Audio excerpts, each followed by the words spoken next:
so glad I didn't see what I just did then, because I'm ashamed.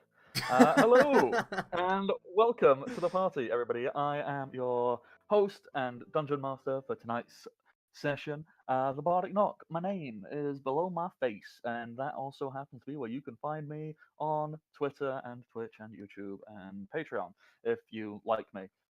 And if you don't go and click on those things and like give me negative feedback, because then I'll cry. True. Yeah. So, we are going to be playing Dungeons and Dragons, specifically 3.5, because insert repetitive joke here. So, what was I thinking? Words? There were definitely words. It's because these other people around the screen, they're typing stuff in the Discord and they distracted me. It Talking about things. might have something to do with this type of thing. You know, the subscriber button. Oh, did you? Whoop whoop whoop! Oh, did you have subscribed? I need an air horn. Yeah. So before I go around and have them introduce themselves. They're human beings with mouths who can say words. I'm not like a coddling mother or father or any such thing who does work for other people because I'm lazy. But Archer just subscribed. So you know what happens when you subscribe here to Welcome to the Party? Every month you subscribe, you get a free natural 20 to give to any player on the entire channel. Archer, are you using that now, or are you saving that for an actual good game with a competent dungeon master? I'm not sure about that second part, but we'll see what happens. I might need it later. Yeah, you might want to hold on to that.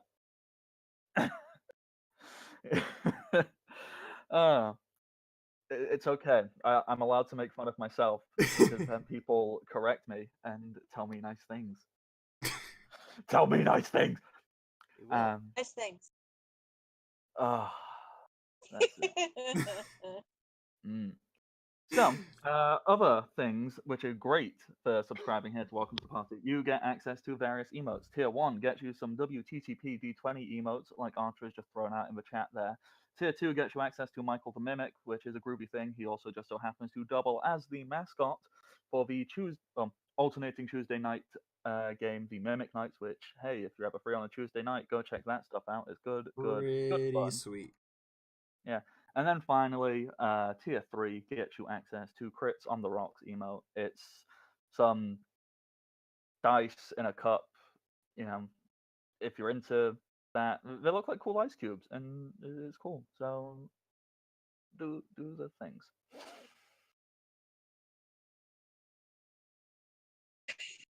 Yeah, you know, I'll keep doing Welcome to the Party stuff, and then I'll let players introduce, and then we'll jump right into the game because that just logically makes sense in my head. I was going, oh, what's my order? So hey, you can also follow Welcome to the Party over on Twitter at Welcome Party RPG.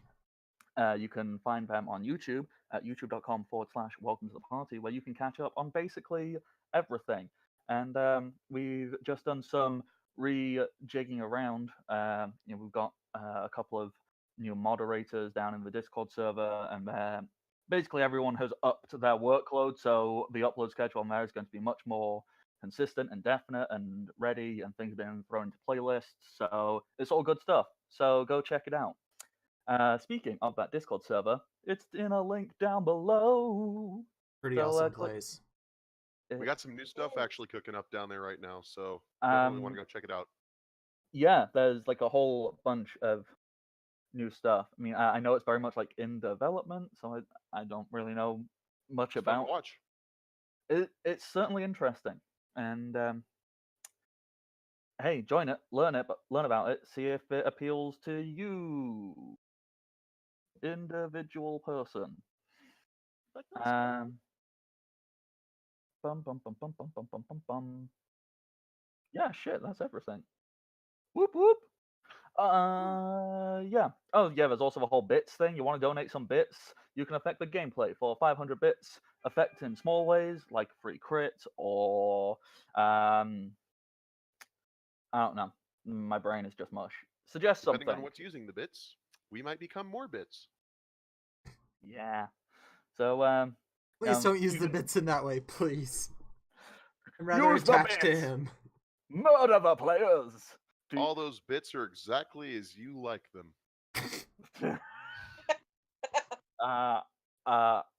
If I'm not careful, that's going to end up engraved on my tombstone. I think it might be too late. I mean, yeah. Unbeknownst to all of you, I am an immortal being, so it's merely a figurative tombstone for when I cease to use this facade of I knew it. blustering nonsense. I'm actually a very capable human being.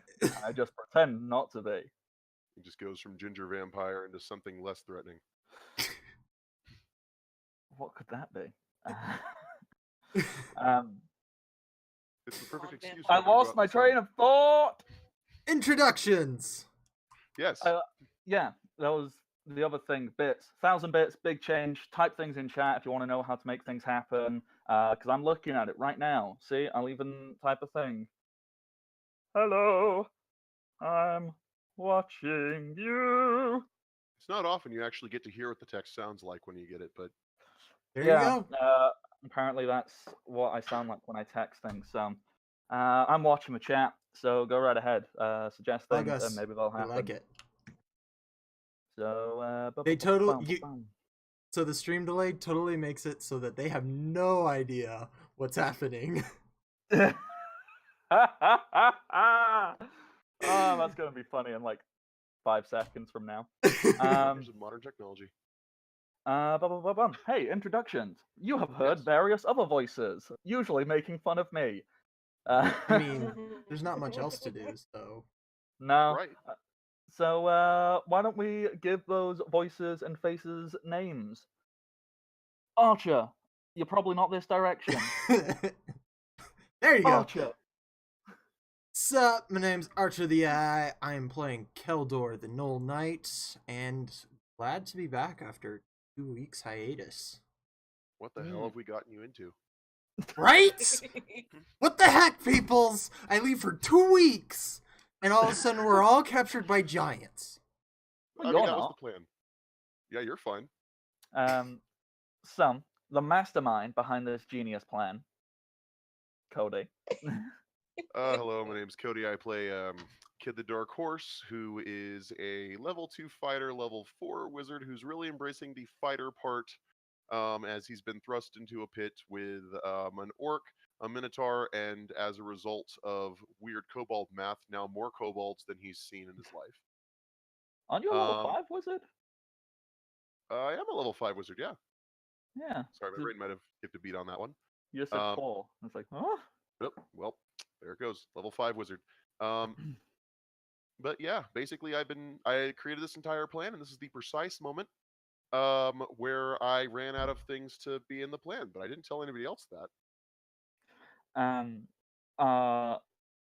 The only person so far who has had any ill effect of this plan would be the next lovely person. Rebecca, do you want to tell us who you are, who you're playing, and what bad thing has already happened to you because of this genius plan? Hello. I'm Rebecca. I'll be playing the half-orc bard / monk Primrose, and I'm ready to murder. Probably has something to do with the knife in your kidney. Yeah, that. Blood loss. That too. The vaguely racist comments. Years of rage. Yeah. Not nice comments from the nasty orcs, you know. No. It's 40+ years of rage all built into this moment. It's intoxicating. Yeah. For most kids, the voice of reason. Oh dear, we're gonna die. Well, speaking of reason, the only member of this party currently, well, even though he's not currently here, like TJ doesn't have any fucking reason either. The only member of this party who does seem to have some kind of reason and logic and sense, Don't Blink, who I love it. Almost betrayed us last time. All of last session, all Varco has done, like, he made everyone invisible. It's like, that's part of the plan. I'm going to stand by the entrance and not move. He's not dead yet, so it looks out for him. Yeah, well, see, yeah, I'm Don't Blink. I play Vako, the sensible sorcerer. And if Keldor was here the last couple of weeks, we would be the only two sensible people that would try to talk Kid and everyone else out of this plan. But it's alright. Vako's gonna stick by his group, and if they end up dying, he's gonna feel sad. And then leave. And then he's going to leave and leave us behind. We'll be all I right. mean, yeah, I'll feel bad about it. I'm not going to avenge your deaths. I will be very, very sad. No, what you should do is just use every fire spell you know or in the place, and then Used a run lot of away. Spells making people invisible today. And so our final player, who should be joining us soon, Hopefully. he's been indisposed. That's a word. I'm making stuff Disposable. up. He's not disposable. Flick is. No. He's my favorite grandchild. All right. But he has been indisposed, but he will be joining us soon, hopefully.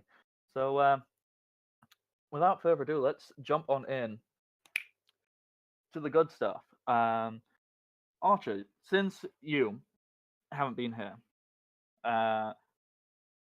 I had to make some vague assumptions about where you would go and what you would do. That's So basically, what I had Keldor do is just walk around and explore a few rooms. Turns out there wasn't much in there. And eventually, you just so happened, well, probably not even just so happened, you probably heard all of the noise and hubbub and movement and bits and pieces, and probably followed the prisoner parade down. And I placed you. I mean, Genfrey's been following you the entire time. Even though you're both invisible and you can't actually see each other, he's basically just been holding a bit of your fur and walking around going, "Ah." sounds perfect. Okay. And so I put you near the fighting stuff. I don't know if that's where you'd want to be, or if you'd want to go somewhere else, or This makes sense. Okay. So from where I am right here, I can see what's going on here, right? This is like a barred gate. No, these are not gates. These are actually staircases going downwards. The pit it's not massively lowered. It's between 5 and 10 feet. It's not a huge drop. Like, you wouldn't take damage from falling down it. Okay. But everyone else is raised up and looking down. Hobgoblins are cheering. They just threw in one of their friends slash. Oh no, not even a friend. They just chucked him in there because he brought in weak prisoners. And Lion, this big boy, he was displeased at the lackluster fight in which best NPC ever, Ham, who had a grand total of 0 lines of dialogue, and yet Rebecca is still emotionally attached to it. Yeah. Got murdered in a single swing. From Kid attempting to do like a very fast panic swing. Because he's totally in character that this is not something he does on the regular. Okay. And then having passed by this, would I have seen what's in there, or is that Oh no, you could push and look through all these doors in there. Let me just reveal it fully because it's a teeny tiny little room. It appears to. Oh God, I'm trying to remember what I said that one was. Because Flick also went and looked in that one. Did I say that one was like a privy or like? That's what it looks like. It looks like a privy. Yeah. Oh no, I think that was a well. Oh, that makes sense. But it appears to have like frozen over. So any privy can be a well. Yeah. If you're a goblin. Basically, it was a room designed to show you that, ooh, the original builders have not been here for a very long time. That's basically the point of that room. Okay.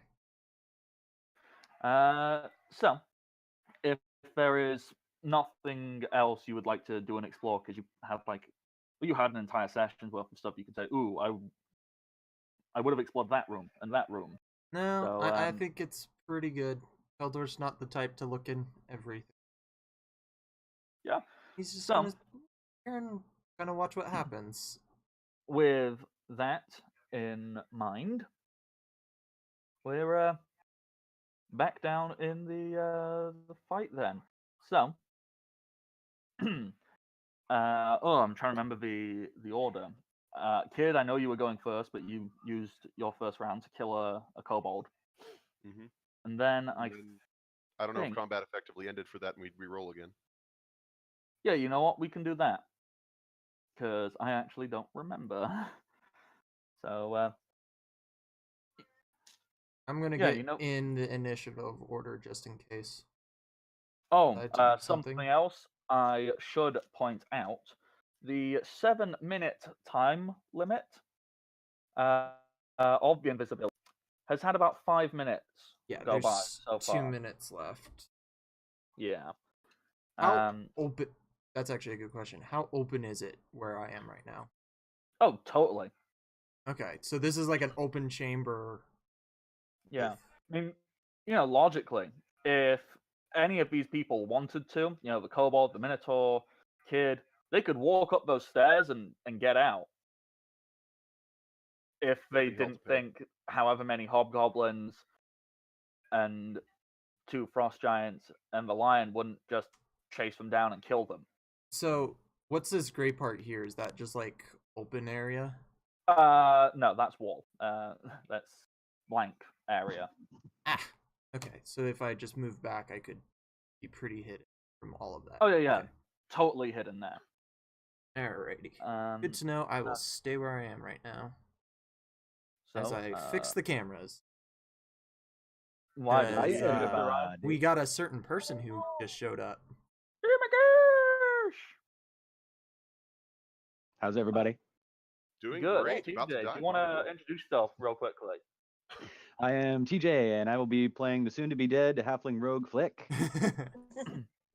We're all so optimistic, aren't we? My only real question at this point is, where do you think he's gonna have me mounted after he stuffs me? Like above the throne, or just like right down beside it, like a pet cat or something? I don't know. I'm surprised you Kinda- think you're Between gonna the get mounted legs. when they could just eat you. You think I'm worth eating to a giant? You ever get I a mean, chicken finger wing that foods. has like hardly any chicken on it? Yeah. Yeah, but there's also kobolds. So collectively, you, the kobolds, and whatever rabbits they go and hunt, you might collectively make a nice dinner platter. Mhm. Like maybe as a side dish. Halfling salad. Yeah, like a side dish of chicken wings. Okay, so the only real question I have here is, when we left last time, we realized that we had used a different invisibility effect than we thought we had. So do I know that I have a limited time, or am I still under the implication that I have loads of time? minutes. This is a very valid question. Varko, when you used the invisibility spell on everybody, did you inform them all of the time limit? Because it's different than the sphere. Yeah, because the sphere is. In fact, I'm not 100% certain how long the time limit is on invisibility sphere, because I know it has one. I just think it.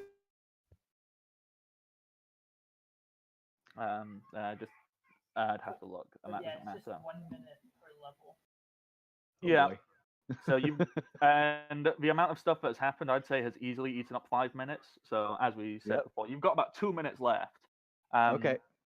I'm just trying to figure out if Varko has told everybody that, or if Varko's like, I don't know, it runs out when it runs out. I've never stayed invisible for 7 minutes. Yeah. It sounds like we're all kind of just figuring this one out as we go. Oh god. Nothing bad has ever happened from things like that. Nah. I mean, I am the only one who has a secondary ability to be invisible. Like, I mean, Varko Like- can just re-invisible himself if he's got a spell left. for yeah, I it. guess he's the only one with a real one. I'm the Just only goes, one with a. shady secondary version of that. Well, And we'll see how it goes. okay, so we'll find out what Flicker's doing. Well, let's say after this round of fighting down here. So, Sure. with this new initiative order, Rars, although said in his proper tongue, Rar, that's how they all speak, in deep, masculine sounding voices. Versus. Because that's what they do. Mm. What's Ra's gonna do? He is, out of curiosity, kid. Mhm. Do you say anything, or are you gonna try and announce a battle plan or anything?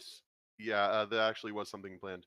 As soon as like we kind of get the sense that combat's about to start up again, like either the crowd falls silent or alternatively starts yelling louder.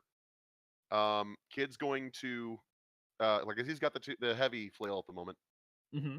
and he's going to look at Rars, and he's going to take one hand. He's going to point at the hobgoblin that just got put in, and he's going to shout, "Oh!" He's going to point to himself, "Oh!"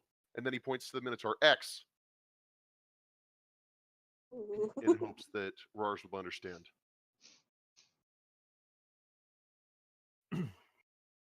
Hang on, I'm trying to figure this out. Like, is this in reference to the game of Tic Tac Toe? You Rars just was the O's and Kid was the X's. yeah.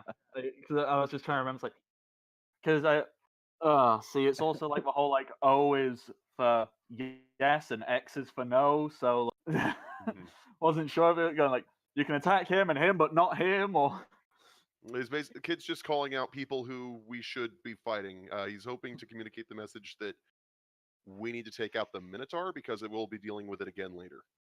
Shirts, skins. But it's all up to whatever Rars wants to do on that one. He hopes that the brief Nice. moment of camaraderie they had will be enough to work with. yeah. I mean, Raz looks at this little clutch. Is clutch the correct collective pronoun for a group of kobolds? Mm-hmm. Sure. I think Sounds it like it.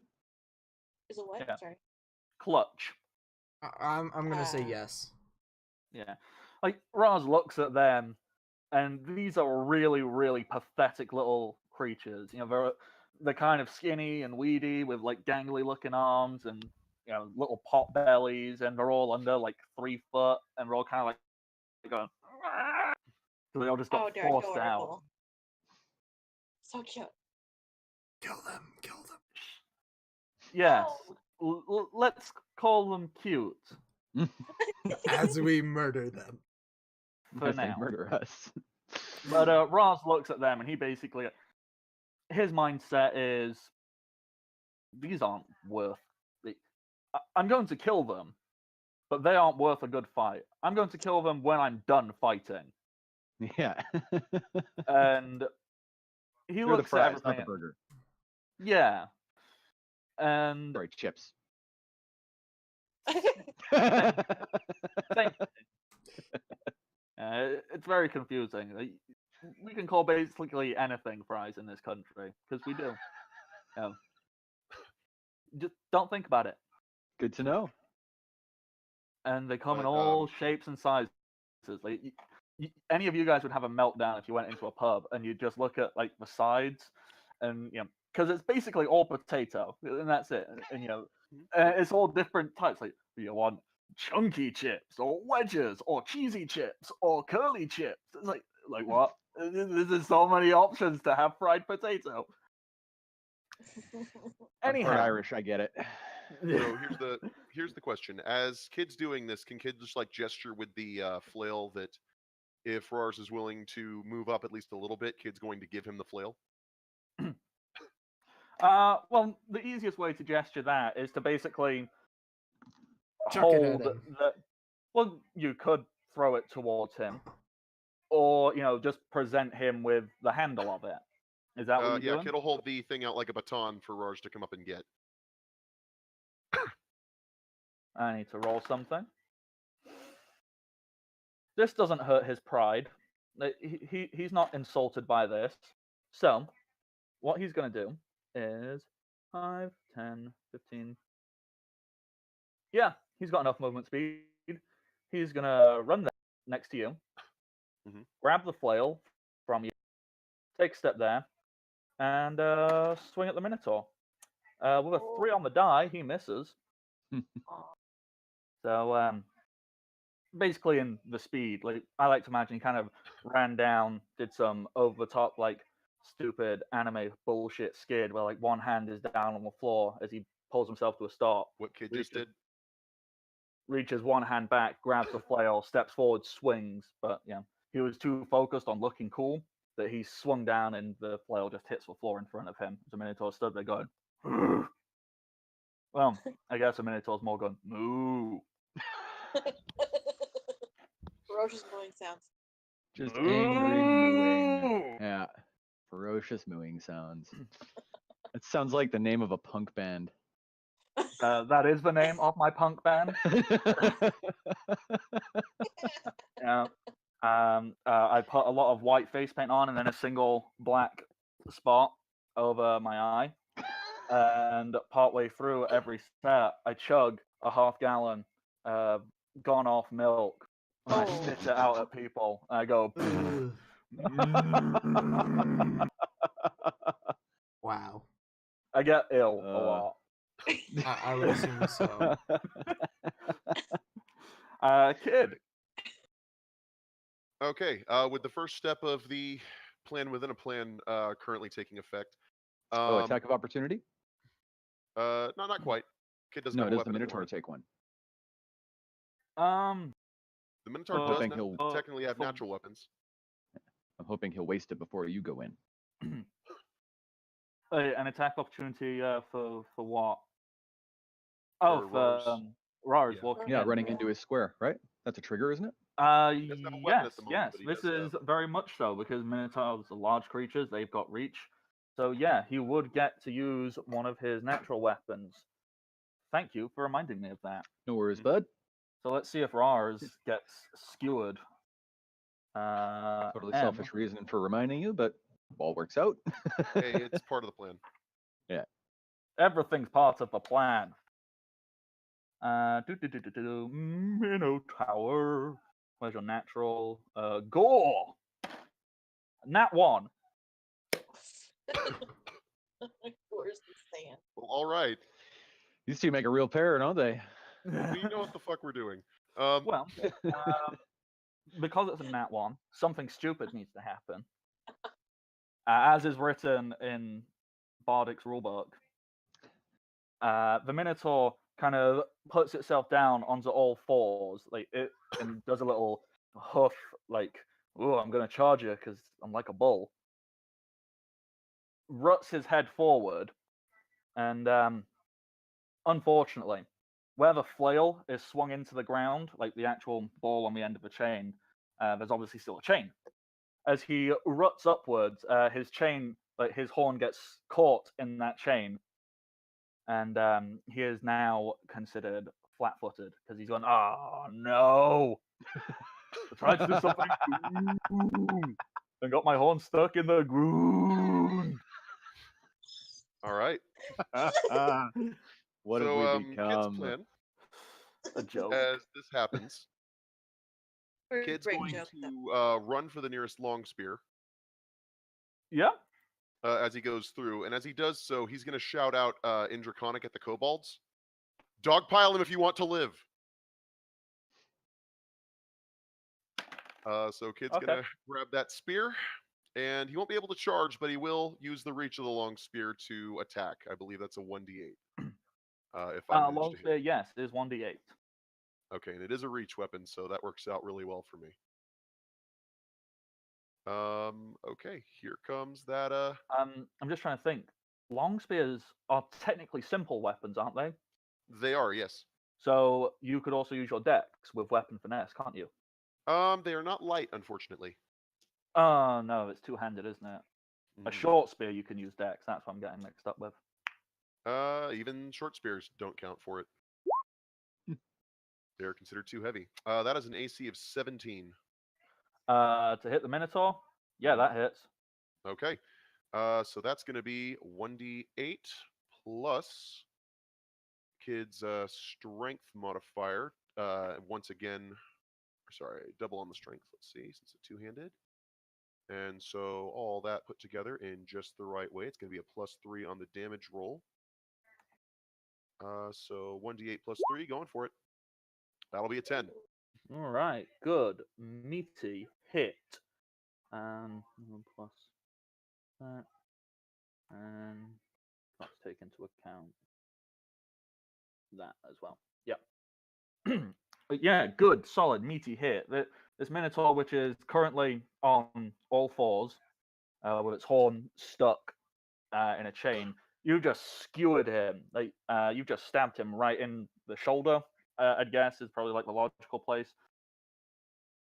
Holy! You just jabbed a spear into a bull. Kid is a matador. At the moment. Just needs the red cape. This, I mean, he'll have some red in a minute if we give him some time. Okay, so it's now Minotaur's turn. So he's got a spear sticking out of him. Are you still holding the spear, or have you just like stabbed and be like, "Olay"? Or The spear is very firmly held. firmly held. Okay. What he is going to do is he is going to stand up. So you can make an attack of opportunity if you would like, as he unhooks himself from the flail. Yeah, I'm going for it. Here it comes on the roll. I wish I could make it a little bit. There we go. I will make this faster in a moment. Here comes that melee. 13 does not hit. Hmm. But Rars is also going to try and swing the flail at him. Nat 1. Oh no. Oh, Rars. I'm glad I'm getting guys. my bad rolls out of the way. Yeah. So, what Rars does is he's got a genius idea.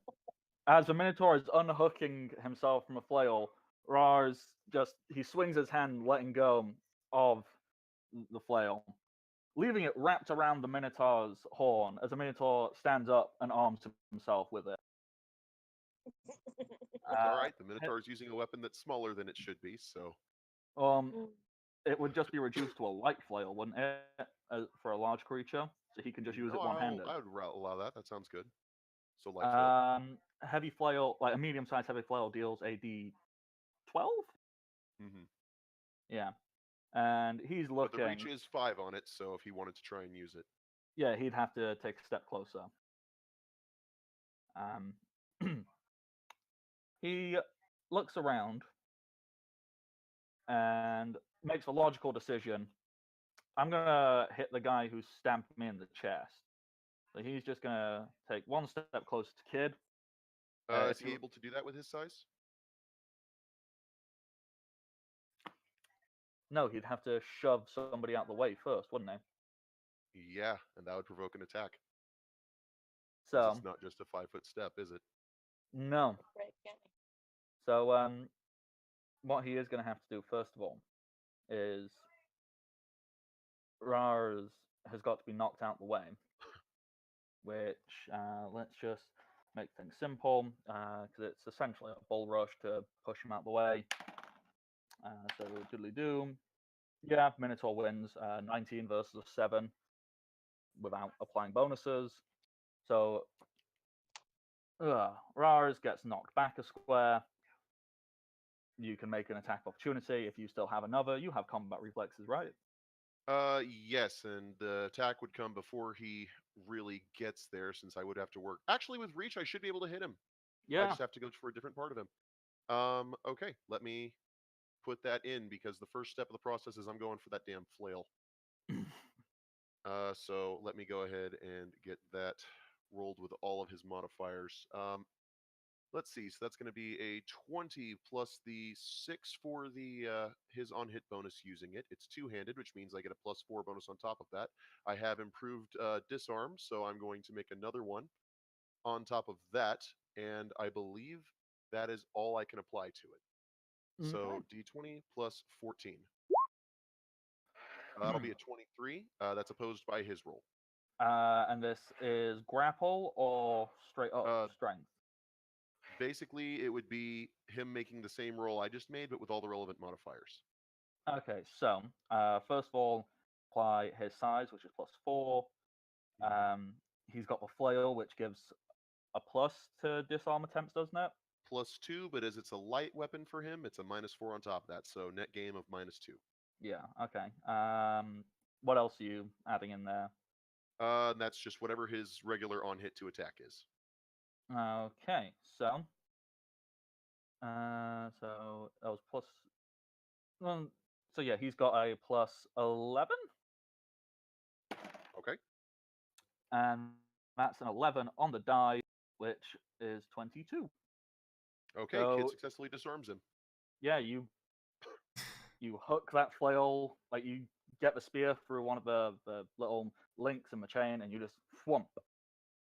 Whereabouts are you flinging that flail to? You trying to pull it towards you, over to the side? I can only get it to go so far, so I'm going to have it rest on top of Ham's dead body. That's about as far as I can get it to go. Yeah, that's cool. So the kobold body gets crushed a little farther down. A little bit Yeah. further. No. It's meant to be gratuitous. No. Okay, the Minotaur's getting really pissed off now. Well, it's gonna just it's got all it can do is try and gore you. So it's gonna ram you with its horn. Okay. So that's 11 on the die with his plus to hit for the gore, which is a +9.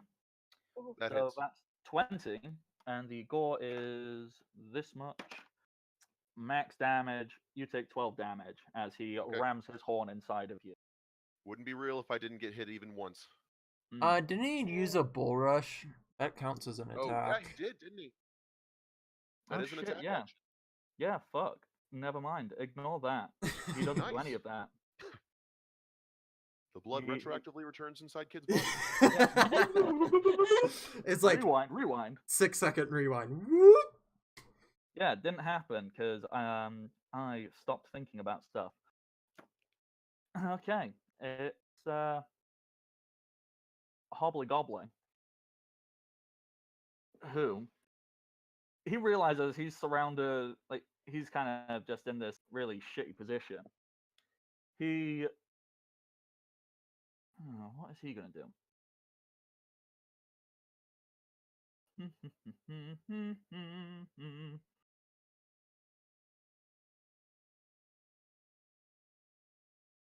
I'm just trying to think. There's a direct line diagonally there. Can he cross through that? He technically could, because Kid can't really do anything with the spear that close. And the Minotaur's used his attack of opportunity already. Yeah. So that's what he's going to do.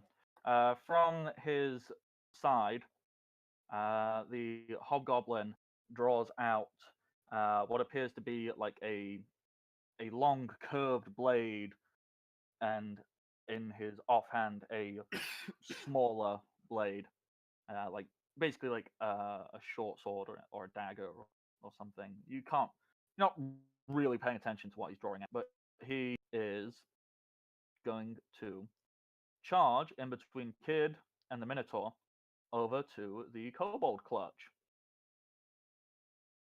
He pops himself there, and he is going to attack these two kobolds, one with each weapon, because they went down pretty easy. That's a hit on the first, and a hit on the second. So the first one is being done for. I need to just double check because he might have just killed one. Because kobolds do not have a fantastic hit point. I think That they do not.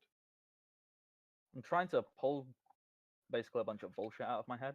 You know, the generic one is like 4, isn't it? Mm, Yeah, 4 hit points. Okay, so yep. First one is down. Second one is also down, as he rushes over, like just slits one in the throat with the bigger blade, and the smaller blade he rams it in between the little kobold's shoulder blade and neck, and they both fall to the floor and start bleeding out. I know. The remaining kobolds, so that's the 1, 2, 3, 4, 5. When you shouted at them, who did you gesture to? The Minotaur, as to who they should try and dogpile? Yeah. Basically the think they're- case that at that point they would have seen that both of us are trying to take it down. So he just Achilles the one dude. Oh yeah, like thunk. Well, what they're gonna do is one by one, very carefully, because none of them are in this hobgoblin attack range. So move They have a 1, speed of Hobgoblin. 30. 2, Run away! Run away! The 3, hobgoblin killed Matilda and Miles. 4, God, don't name them. 5. I They have run to name over them. to where all of the weapons got knocked in, and they all equip themselves with a weird little variety of weapons. So, kid, you took the long spear, so one of them gets a short spear, and one gets a little They're sword, gonna and go one for the gets a small little sword. axe, and Yeah. so okay. So if I just think this out, spear, sword, axe, Piece of wood with a nail in it. yeah, screw it. and a dagger. We'll call it a Random club, and one other weapon. What do you Dagger. want? Dagger. Dagger. Yeah, there we go. So that's what they've got, and this is now your one sole way of identifying them from each other. Oh, Cool. Kid will call them thinking- by their weapon names until he can think of a suitably ridiculous name for each one. help you with that Well, as endeavor. far as you're concerned, this is the one key defining feature about any of these kobolds, the random weapon they picked up. And that's their turn to go grab and pick these things up. So, they're all standing there wielding, each of them is wielding the weapon in 2 hands and just shaking, going, ah! Even the dagger. Oh yeah, he's wielding that dagger 2-handed. Do they have more movement speed? Do they have what, sorry? More movement speed? They technically have 30. Yeah, that's true. Hang on, let me just count. The furthest one away was there, so here, 2, 5, 10, 15, 20, 25. No, because they all had to. Basically, all they can really do is run round a little bit. Mhm. You can maybe Okay. move a few more squares, but I think they just stop, pick their weapon up, and like, all right, build a Okay, defensive plan one's wall. in motion then. Keldor, well, you're witnessing this, probably going, how barbaric. I want to do it. Okay, so quick question. Is there a direct line of sight from this guy into here? Like all the others, that area is elevated, so there is a line of sight from there. Okay. But there isn't direct line of sight to the hallway back here. No, the Okay. hallway's more cut off. It basically imagine the hallway. I don't know sports words, but like the tunnel when people come out of the locker room onto a sports field. That's essentially what that hallway is, and these other areas are like stands. Okay. So they're like witnessing, and that's over there. So. Okay. What should I do? Be the I mean, obviously, bear in mind if you attack anyone, your invisibility ends. Yep. There, I helped. I know. I'm just gonna pull back a bit.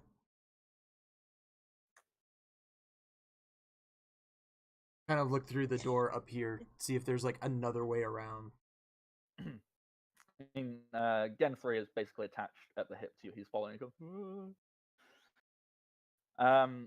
yeah, looking around. If you're trying to notice anything in particular, you can't really seem to find any connecting way. One thing I brought up last time is down here. Mm-hmm. There appears to be a almost like a large cage door, which these two frost giants seem to be stood in front of. That looks somewhat important.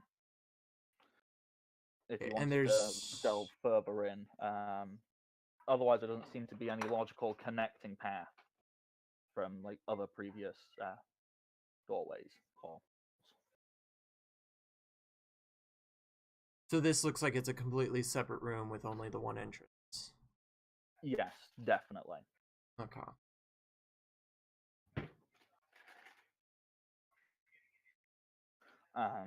Okay, then I'll just end my turn right there. Yep. Cool. Rars picks up his flail from Ham's corpse, and he is gonna then make a 5-foot adjust to get flanking, and he tries to hit the Minotaur in the back of the head. Finally! Something not on that one. Yeah, heavy flail to the back of a Minotaur's head, dealing 6 damage. Minus 6. Kid. What is happening? The Minotaur has a flail in his head. It got whacked down. He's still standing. In fact, he kind of lets out an even more aggressive moo.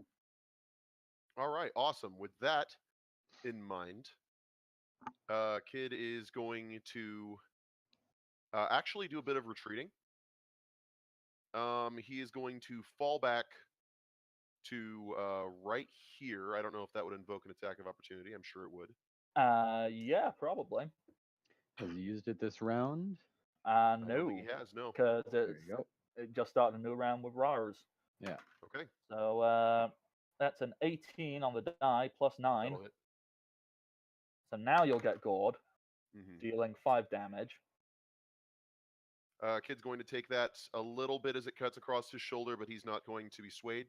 He's going to back off, spin around, and set the spear for a charge. Huh. Clever. Now I need to roll something. Because I know technically Kid has dealt more damage to the Minotaur. So logically the Minotaur would go after Kid. But he just got hit in the back. Would that justify him turning around and headbutting the person just hit him in the back? Yeah. Sounds like a Would die it roll help to if I me. insulted him? So, what I'm going to do is I'm going to roll 2 die. Cody, pick a color, red or blue. I'm going to say it's blue. Whichever one is higher, that's who he's going for. That's a 19 on the blue and a 3 on the red. Come on, you grass chewing fuck. The Minotaur stands up straight, looks at you dead in the eye and goes, "That's actually a very offensive stereotype. Oh. We chew cud." Hey, not grass. We call him Uh, Roger. Okay, so how smart is this Minotaur? Does he recognize what a set spear is? No, he's too pissed off. He lets out a large snort, and all of a sudden, I didn't mention it before, but it was always there, and you can't prove otherwise. The nose ring kind of goes. It goes as he exhales out, drops to all fours, and begins to charge at you. Would him charging invoke an attack opportunity? I It think does so. if I set the spear for a charge. I was meaning from Rars. Oh, no, it would. Actually, it would move He's out of leaving his his area. threatened so... zone. Yeah. Yeah, Yep. so Rars is going to try and whack him again as he runs. Wondering if Rars would be intelligent enough to try and make a trip attempt to just humiliate this Minotaur. But I hope not, because that would completely fuck up the plan. Yeah, no, an 8 doesn't do Thank God. diddly dick. But an 18 to hit does. So, flail to the back of a 1 on the dice. Really, Rars? Well, the guy is charging away from him. Yeah. He just nicks his ankle. Yeah, he goes, ah! Yeah. And where's the rules for the Minotaur and charging? Because we have a special thing they can do, because, you know, they have big balls. Powerful Almost. charge. Okay. Lawrence head, bringing mighty horns into play. This allows the beast to make a single gore attack that deals that much damage. Okay, cool. So, Kid, you get to make your attack of opportunity. Yep. And With- so, let's hope this is good. That a will hit. 14. Awesome. Okay, that means the spear does double damage. Yeah. Okay. All right, so we're rolling 2 of these. It's not a lot of damage, but it's some. And let's see. Oh, hell yeah. That's good. Oh, wait, So, hold on. Add another +3 to that, so that's 20 damage. 9 minus. See, this Minotaur could be down if Raz had a 1 and a 3 on his damage. Yeah, so Minotaur is still going to try and headbutt you. 15 on the die with the +9 from the gore. That'll hit. Yeah, okay, I need more dice for how much damage That's he's never doing. something you want to hear. Hey, I knew this would be an opportunity, but I just did 20 damage to him, so I'm willing to accept whatever comes. Yeah, chances are, like, you might deal... you probably dealt more to him than he's going to deal to you. Possibly. It's just because I keep getting the wrong dice. There we go. Finally got the 4 I needed. Yep. I'll get it in my hand. Stupid piece of plastic. Okay, so you take 1, 5, 11 plus plus 6, so 17 damage as you are skewered with this big horn. Okay. Ow. Yeah, that hurts quite a bit, actually. But at the end of the day, Kid did do more damage to the Minotaur than the Minotaur did to him. Fucking skewered is the right word. Yeah, it is. Jesus. He's like lifting him up in the air, shaking him around. You know, Kid, if you're like 1 step further back, you could be like pinned up against the wall, and it would make a really cool scene, but you're not. At the moment, Kid's just got the spear in him. A little bit of the horn is stuck in his side a little bit. More than a little bit. God. Missing the I've just vitals, realized this- but basically we both pierced each other. Yeah, this is a Yeah. really... This is like one of those... you know, it's like one of those stupid movies where like both people stab each other, and it's for pause before one of them They both kind fall of down. Yeah. goes, and one Double falls. knockout. Yeah. It's like Rocky 2, except with a spear and a cowman. Have you guys ever seen an actual double knockout video? That Like a was real so- life one? Yep. They're Yeah, so satisfying. Okay. What's Hobbly gonna do? 'Cause there's now a meat wall between him and his targets. Gonna legally change his name is what he's gonna do. You don't Kid's like about to Hobbly legally change his name.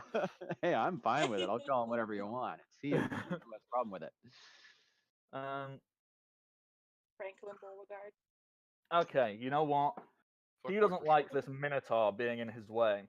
So the Minotaur, which has actually been doing a relatively like honorable fight, yeah, it's been a bit like rough and tumble. But Not One, gang up on honestly. anybody. No offense to ours. yeah, this poor noble Minotaur, which as far as you can tell, has been fighting more for survival than for pleasure. Hobbly Gobbly takes a step towards him And let's. Yep. And deals. Where's the 8? Yep. Yeah. Huh. And. Oh no. Yeah. Hobgoblin Rock. steps up behind the Minotaur, who had like a whole name and like a backstory and all kinds of cool stuff. But he gets his 2 blades because he can get just behind the Minotaur from his charge, and he just slits a Minotaur's throat. Oh wait, he charges? No, from a Minotaur's charge. Oh, okay. Like because like all he has to do is he just has to like adjust there, so he can get behind, just slit the Roger. Minotaur's throat. The Roger, Minotaur, no. the Minotaur, which is it looks up at you, kid, and it lets out this deep snort, and like, as it does so, it kind of just coughs up blood, and just blood like spits out of its mouth. A little bit will probably get on you. His horn is still inside you. He kind of looks Yeah. at you, and he grunts out in a sort of broken-ish common, like because so far no one's talked to him. He kind of looks at you and goes, I had 2 days left to retirement. Sorry, Uh, man. I couldn't resist. No, his final words to Kid are just, "Good fight." Oh. Aw. See what Vomits a happens bit. when you name things. Vomits a bit more blood and falls down onto Kid's spear, impaling himself fully. The spear pushes out through the back as the Minotaur collapses to the floor in front of you. Oh, no, I'm sad. Is it very, very, very dead? It's very, very, very dead. I had a plan. You're gonna make it. I mean, okay, like I he can is activate technically- fast healing without breaking invisibility. I mean, he is technically still alive. He is in the process of bleeding out, but he's on like -5 hit points. Okay, that works for me. So, yeah. Can you even see what's going on? The kobolds are a little bit confused because their mission was to dogpile the Minotaur, but now they don't know what their target is. So they kind of look to Kid because, you know, they're actually a little uncertain. You killed one of their friends, Aw. and now they've just Um, seen you Friend. essentially kill this Minotaur single-handedly. What are they gonna do? What are they gonna do? What will you do? Attack Franklin Beauregard. Murder him.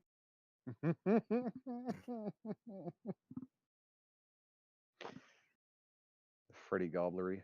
Okay, so they yap a little bit at each other. Kid, you I speak can understand Draconic. that. You understand what they're saying. They're basically going, who do we attack? The person who took our prisoners, the person who killed the scary orc who spat on me yesterday. They're all just kind of yap. Friend. Yeah, it is canonically decided Draconic is French in this universe. I love it. It's so cute. Oh. One was like, do not know. Only it's a difficult decision. Je suis If I could interject, Armand. Jacques is. What about you, Pierre? Oh, if I could interject, your names are stupid, and I will happily give you one if you kill the hobgoblin. I love their names. Now, Kid just Yeah, insulted no. their names. To be fair, they do have dumb names. Listen, your names are much better, sir. But anyone who kills him will be known as the Dark Dragon. Okay. Fine. They God. they kind of look at you, Kid, and we're like, Am was a little bit of a dick anyway. He would always eat all of the food. Is why he was fat. It really was him. So, collectively, the 1, 2, 3, 4, 5 kobolds are all gonna rush over the dead Minotaur. One even is standing on the corpse of Ham. Oh. Squishing it just a little bit further down. Yeah, they all. Who wants lumpy ham? Let's be honest. Everybody does. My brain's... Fuck, man. Jesus Christ. Oh, You know what? may continue. He might be able to rush all the way around. Yeah, these guys have got enough movement speed, so they're gonna just up their flanking. So all 5 of them are gonna start attacking. One of them doesn't get a flanking bonus. Damn it, Rars! If only you could be there to provide flanking for the last one. I Damn believe Raj and I you, are probably just Rars. sitting there being mildly entertained by this. Joe, No. you're very mildly entertained with a minotaur horn still sticking through your gut.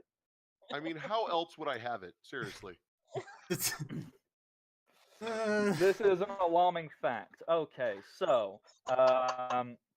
Murder. He's not having fun unless he's bleeding a little yep. Okay, so That actually does sound right. first one is short spear. He hits. Second one is sword. He hits. Third one is what were the others? Axe Yeah. hits. Then Dagger. club. Sword, hits. spear, club, dagger, axe. Otherwise known as And- strike lard, wedge picker, Hollywood, ghost pepper, and body spray. Okay. Come on. Then. The dagger is a crit on a 19. Mhm. So I need to roll like all 5 of them fucking hit. So let me just do the maths. It is a d6 for the spear, a d6 for the short sword, a d6 for the hand axe, a d6 for the club, and 2d4 for the dagger. So 4d6. Wow. 5, 5, 5, 6. Ouch. So 3 off of max damage.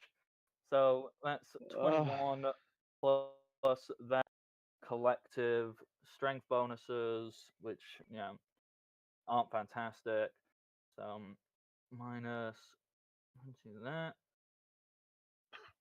Just And imagining lots of French yelling while tackling his hobgoblin. and the That's what the dagger. caption reads, yelling I'm in gonna French. get you all. Fuck you, single play. Okay, Oh, oui, oui. that is max damage for the dagger as well. So that's minus 10. Fuck yeah, Uh, Eiffel Tower. The hobgoblin is still They get standing, crumbs. but it's just being wailed on from multiple different directions. As all these Yay. kobolds just going, sacre bleu. I'll hit you with that heavy cigarette. Pamplemousse. Generic French word. Chocolat. They're just shouting words in French. They mean all kinds of things in Draconic, but only Kid understands the deep, deep profanities they are screaming. Which is translated. There are things like "I'm gonna murder you and eat your throat, you worthless piece of shit." I'm crying That's what right they're now. saying, but it comes across like we're all just shouting "Pamplemousse."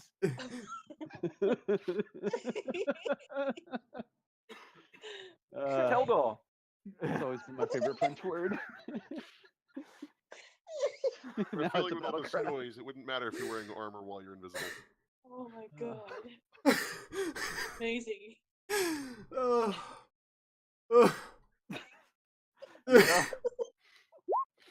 You okay? Kind of. No. I'm just gonna go like right around, get up to him, activate my fast healing, and just hold it to the Minotaur to stabilize him. I'm going to pull the Minotaur out of myself. And, Oh God, what a phrase! And as you do so, some of That's why we them, were a PG-13 show. Some of the remaining fluid, which was currently being held in place by the horn, just kind of splutters out a little bit. For fuck's sake, Matt.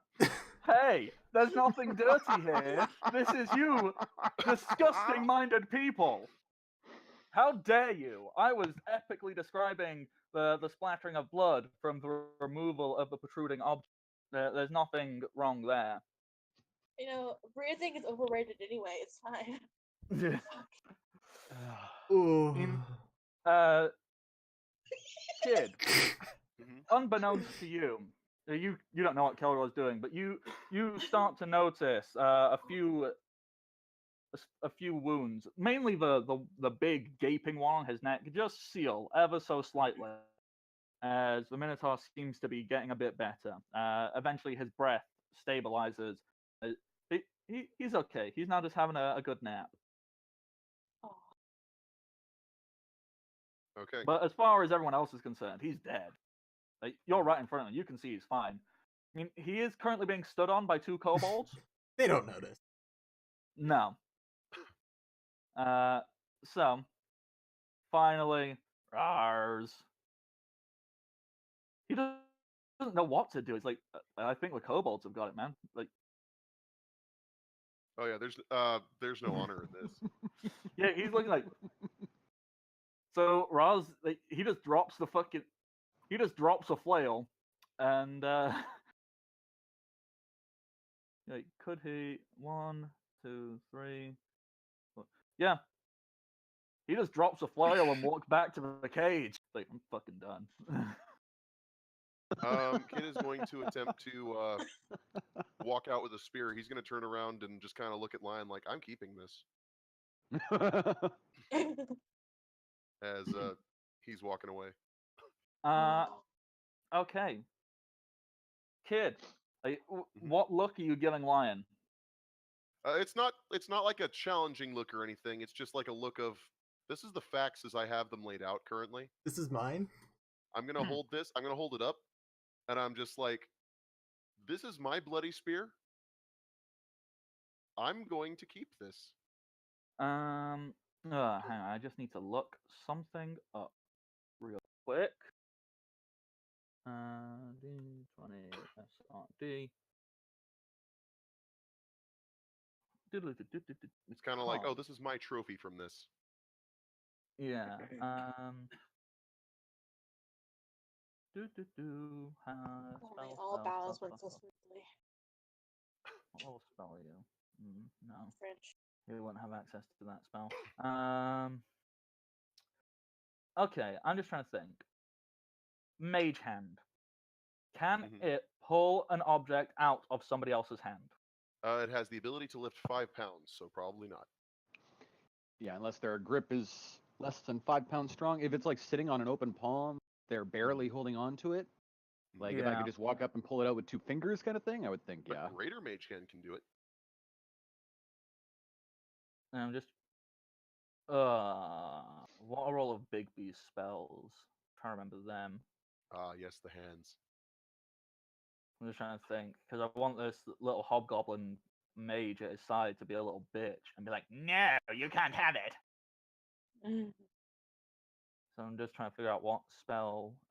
Maybe grasping hand could justify it. Fuck no, he wouldn't have access to that spell. That's a really high level spell. What are all the Bigby's? Because I on think the they're SRD usually they like aren't all... level 4 or 5 up. Yeah, it's just because they aren't all put with Bigby's in front of them on the SRD, so I can't remember.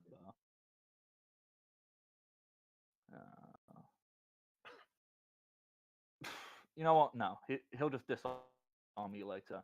But the little hobgoblin kind of looks at you and goes like, gives a little weaselly, this shitty little look as you just walk away. I'm just, like, if he's gonna give me that sort of look, I'm like, well, if you want it so much, I'm gonna throw it, not aiming at him, but directly next to him. Are you gonna try and like throw it at his feet? I'm He's going to try, elevated from yes. you. Yeah. Make a ranged attack then. Throw the spear. Sure. And it does have a range increment of 20 on it. Yeah. You can make it stick out at his feet. Yep, range Be attack like- going through. to hit the AC of a square is 10. So yeah, you hit the exact square you want to hit. As you hurl it up, and it just goes boom, boom, boom, boom, and it lands like embedded into the wall just beneath him, because obviously they're elevated as well. But it's just there, like jutting out at the right angle. Like if you had wanted to, you could have hit this guy. Mhm. And he kind of looks and goes, I'm gonna hold up a bloody middle finger at him as I walk away. Not at mine, just at him. okay. The Minotaur, he's still snoozing. Hobbly Gobbly, he's going first. He's probably going to take out 2 more kobolds. No. We'll see. 2 on the dice. He's not with that attack. And then a 4, not with that attack. Apparently, Yay. being swarmed makes it hard to kill kobolds. That's how So, kobolds have lived this long. The okay. French win again. Hit, missed, hit. Okay. Oh shit. Axe got a nat 20. Oh, that's a ×3 on the multiplier. Yep. So everyone except think Club he's dead. hit. Okay, yeah, because this is quite a lot of dice. I need to roll at once. It's slash 1d4 plus 6d6 plus their collective strength plus the triple for the crit. So they've all got a +1. So there's 5 of them. So +5 plus another 2 plus 7. Jeez.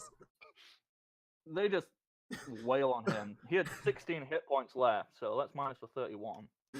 Minus This is like 15. a chicken Sorry. skeletonizing a mouse. Who are they attacking now? Oh, they were beating up Hobbly Gobbly. Ah, right, okay. So they just rip the they just stab, and you're fairly certain you see some of them taking bites out of him as they do so. Oh. It's very Julius Caesar, everyone just swarms and stabs the fuck out of him. Except with little tiny dragon dog boys and a hobgoblin and a blood on a dead minotaur. It's not like Julius Caesar, the more I say it out loud. Why I paint this picture, the less like him it looks. It's more like murder. Yeah, Where the it looks very much like murder. We all remember that Murder. picture, right? And as they do, like, you're fairly certain you do see someone like take a bite out of them. Like the guy with the axe, since he got the crit, I'm gonna say as Hobbly Gobbly falls down, like one of them dagger like stabs him in the dick, so he kind of like crumbles over, and then axe lifts up and decapitates, guillotine just thwomp, and Hobbly Gobbly's head rolls over. Take your Okay. cake and eat it too. So true to his word, body spray is going to be called the Dark Dragon. Oh. Which one was body spray? Let's. You named him Cheese. I named him Cheese. So I did name him Cheese. There's Hilda, Peppermint, Victoria, Eggs, Benedict. So my name's. How many of them are males, Matt? You know what? I hadn't really decided because I was half expecting them to die. That's why I'm So using very Only gender-neutral half? name. yeah. So you know what? Let's just 3 boys, roll. 2 girls. Yeah, boom, done. When I gave them all their French names, they all just so happen to be male French names. So you know what? One is now called Marianne, and Oh. I don't know. I'll make We sure. have names. Matt, we Jacqueline. have names for you in the chat. We have names. Stop making me name things. I hate it. So before the Jacqueline. goblins like stop making all the noise, finishing off this goblin, I'm gonna just dash back to the corridor. Yeah, because thankfully, because I did notice you're really bad 8 on Move Silently. Thankfully, whenever there's a battle going on, in the sounds of battle invoke a -20 on all listen checks. It's kind of hard to Really? hear Dick. Wow. It's kind of hard to hear Dick all when people are going ah. Pamplemousse! Pomme de meat! I smack you! Pomme de terre! I love it. So Baguette! And then he sliced his head off. You're fairly certain He you hear walks one go, away spitting Revolution? Oh, One shouts something in Spanish and everyone pauses and looks at him like, oh, When did you learn that's Elvish? not our language. I got excited, guys. I spoke my other language. We haven't established what the Spanish language is in this, so I don't know he what that did is. just say Elvish, so. Let's go with This it. is true. Maybe. All right. Combat is done. There's a headless hobgoblin. The kobolds are all kind of looking around. They're looking like a little bit pumped up. They're looking like there is, as I described before, very spindly looking arms, little pot bellies, looking really like they're not pleasant to look at creatures. Oh, yes, they are. I cannot remember the name of the dog breed because it begins with the letter X, and it's a stupid thing to pronounce in the English tongue. But there's a dog breed which loosely translates to being Mexican hairless. They kind of look like that, except covered in blood. That's a terrifying thought. It's a Zolo sequently. And with that, they all just kind of drop their weapons and like slowly walk back into the cage. Oh. I'm gonna have kids stand at the entrance to the cage, and he's gonna be high-fiving them as they go through. He's gonna say from the- mercenaries, mercenaries, mercenaries. And from the other Are side the of dead the ones going arena, to come back in here as well? Oh, they're the dead ones. They don't come back. They stay dead. and from the other side of the arena, some half giant comes in wheeling a cart with one of those big silver food trays on top of it, and he rolls it out into the middle of the arena, and he goes, "And now we eat!" And he pulls the top off, and there's Flick there, tied up, hog-tied, with an apple in his mouth.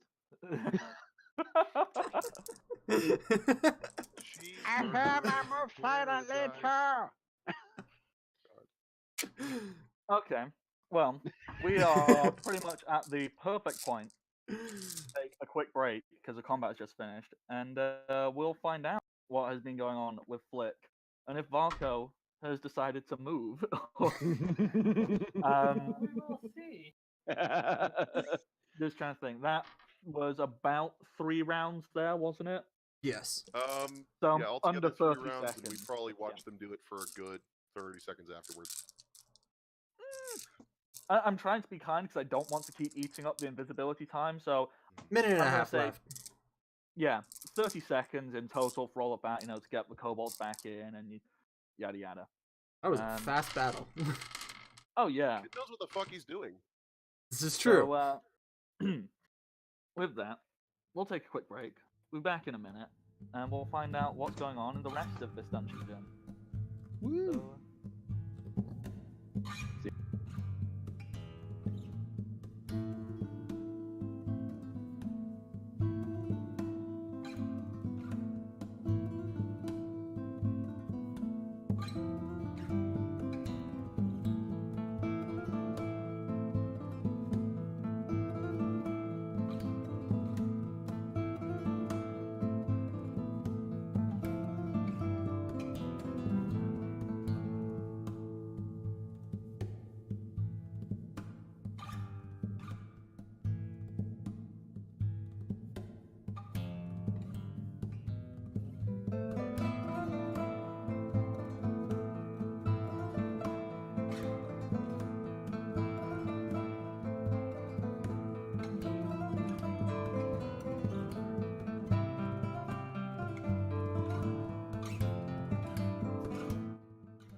Oh. Except for they can't hear you because you're muted. Full level up. I'm sure it was a forgot. great introduction. Bree brought us back in. Good job. Let's move on. Yeah, welcome to the party. It's where we are. Find them on Twitter at Welcome Party RPG. Here on Twitch, if you're watching this on the YouTube channel, it's twitch.tv/Welcome Party RPG. If you want to watch stuff on YouTube, welcome to party. Oh, youtube.com/Welcome to Party. It's good stuff. Discord link down in the server below. You can donate bits. Things happen if you do. 500 small things, 1,000 big things. Type it in chat. I'm watching it. We'll talk. We'll figure out what you can do. Subscription, you get various emotes. There's 3 tiers, 3 things. Various emotes. You'll see them. Yeah, let's do it. Back on Alrighty. in.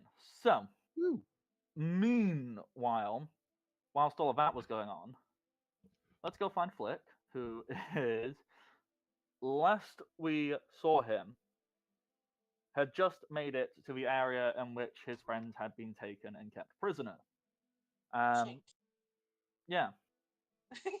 Flick, when you walk into this room, you see all these pillars, and you see chains hanging down from these pillars.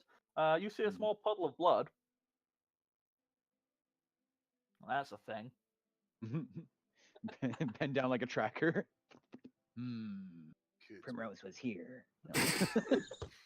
How would you know that? Because Oh, You you don't see know how the much of your vampire. blood I drink when you're asleep. while you all sleep, like TJ's sitting there whispering this stuff to me the entire time. We've got a plan. Every time you guys go to sleep, he goes, Flick goes, and he gets a small syringe full of everyone's blood. Eventually, everybody's going to figure out that Flick has been a vampire the entire time. Eventually. Why do you think he stays in the wagon every time we travel? Why do you think he has a giant cloak? I don't know. It's just cool. Yeah, right. Indeed, let's go there. I just made a painfully convincing case. I want to be a vampire now, Matt. Okay, we can make this happen. No, please, no. No. No. Careful what you wish for. Flick, you see a suspicious bat in the corner. Up at sugar. It goes. Turns out Sugar's been a vampire the entire time, too. Oh. Explain Layers that. upon layers. Matt's angry because I'm destroying his hidden backstory now, revealing all the secrets. So Flick, you notice there is one large, heavy-looking door there. Okay. It's closed. Yep. These 2 passageways. Holy moly, that was loud. Welcome, Raiders. It's Shogun. No, it wasn't a. It wasn't a Raiders. It was freaking Shogun Shogun. subscribing. Give Any- me credit. Shogun, we've talked boy. about this. Yak, yak, yak, yak. I love it. I'm gonna murder Critical you. vampirism. So the Kildor like that one. Yeah, so Basically, giant door and 2 doors above me. yeah, those ones they don't seem as big. They seem a little bit more closed off. And Okay. this one over here, it doesn't appear to have like a solid doorway at all. And ignore that one on that side. That doesn't lead to anything at all. That's not there. It doesn't exist. Okay, it's not there at all. Yeah. Okay, the larger door to the left, does it look more elaborate or just heavier? This one here. Yes. Yeah. Define elaborate. Like, Does the lock look better? Does it look like it has more iron banding or better wood or a fancier handle or? it looks heavier. I wouldn't say it looks like it's particularly fancy. Okay. But it looks as if it has been designed by people who are not particularly good at carpentering, or would it be joinery to build doors? And Carpentry something like works that. for I it. don't know. Woodwork of some version. Yeah. Yeah. So Yeah, I'm just going to try and get as many of these in as I can. I'm going to run over to the left one, and I'm not going to run. I'm going to move silently while hiding again, even though I'm still invisible. I don't trust it, just like I didn't in the last one before I knew it was going to run out on me. And I'm going to move silently up to this door and put my ear up to it and listen on the other side. How many of those things do you want me to roll? Just roll all three of them, one after the other. Yeah. Okay. Hide. Move silently. And the listen. Yes! Awesome. It had to happen eventually, right? Oh yeah, eventually. Okay, so Flip, you're kind of like you're being sneaky, you're being hidey, you're kind of like zipping in between all of these pillars. Yeah. You dash over to the door, and in doing so, when you go to stop, you headbutt it. You go bang! Ow! Oh crap! I immediately run back and hide behind one of the pillars, and wait to see if someone comes and opens the door, and listen to see if someone moves or whatever on the other side. Okay, so listening in, you speak neither goblin nor giant, do you? True. You hear sounds. Okay. Do they stop when I headbutt the door? Well, that's it. They started when you headbutted the door. Ah, okay. I get you.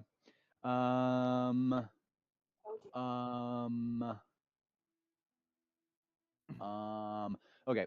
I'm going to. How wide are these pillars? They're like 5 foot. Okay.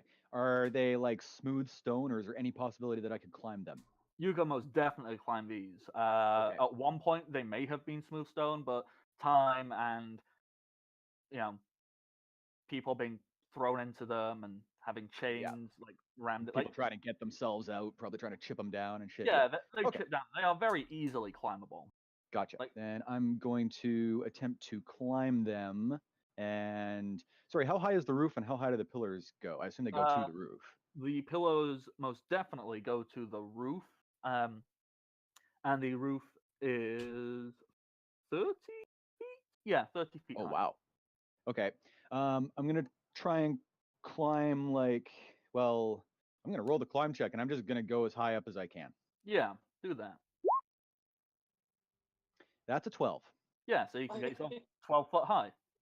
Okay.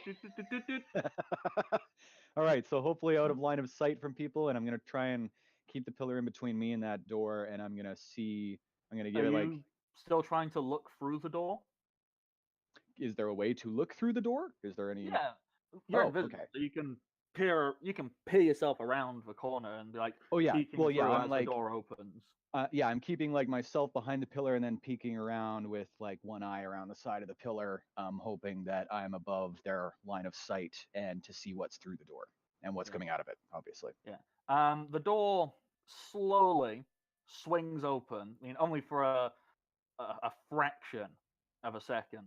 Well, I say a fraction, like maybe like 4 or 5 seconds. So it's a big, heavy door. It goes like, yeah. And an average-looking hobgoblin, you've seen like 20 of these, kind of walks out, and you catch a glimpse of a slightly more important-looking hobgoblin and a frost giant. The frost giant seems to be pointing and giving orders, and the other one is the other hobgoblin. He kind of like seems to be repeating things, but in a slightly more shrill voice. Okay. And this one that he walks through, he appears to have a whip attached to his side. The door closes slowly behind him as he walks through and starts looking around. Okay. Could I see anything else in the room besides the people? Looking inside the room, the brief glimpses you got, you saw maybe like a table, some chairs, some like some barrels, some mugs that seem to have like ale, some plates laying around with food. The briefest glimpse you got, the best you could equate to it is it seemed similar to like a common room area. Yeah. Okay. But the vast majority of it was empty. Like anytime you saw a seat, it had been abandoned and the food Okay. half eaten. It's almost Okay. if everyone got up and left out of here for some reason. But the food looks fresh and just abandoned, right? Yeah. Okay. All right. As this one hobgoblin proceeds into the room, how far does he go? He walks in. He has a look around, sees nothing. Will walk a little bit further in. He'll get himself there, and he'll be looking around. And he's kind of he starts muttering to himself in Goblin. You know, like.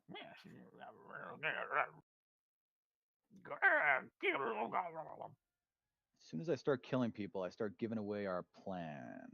I start giving real evidence to the suspicion that that magic user has.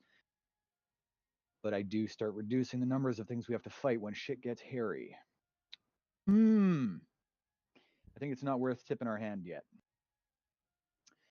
Okay, I'm going to more or less let him just give up and go back in, assuming that's what he does. I'll wait like 10 or 20 seconds for that. If it doesn't look like he's gonna give up yet, then I'll do something else.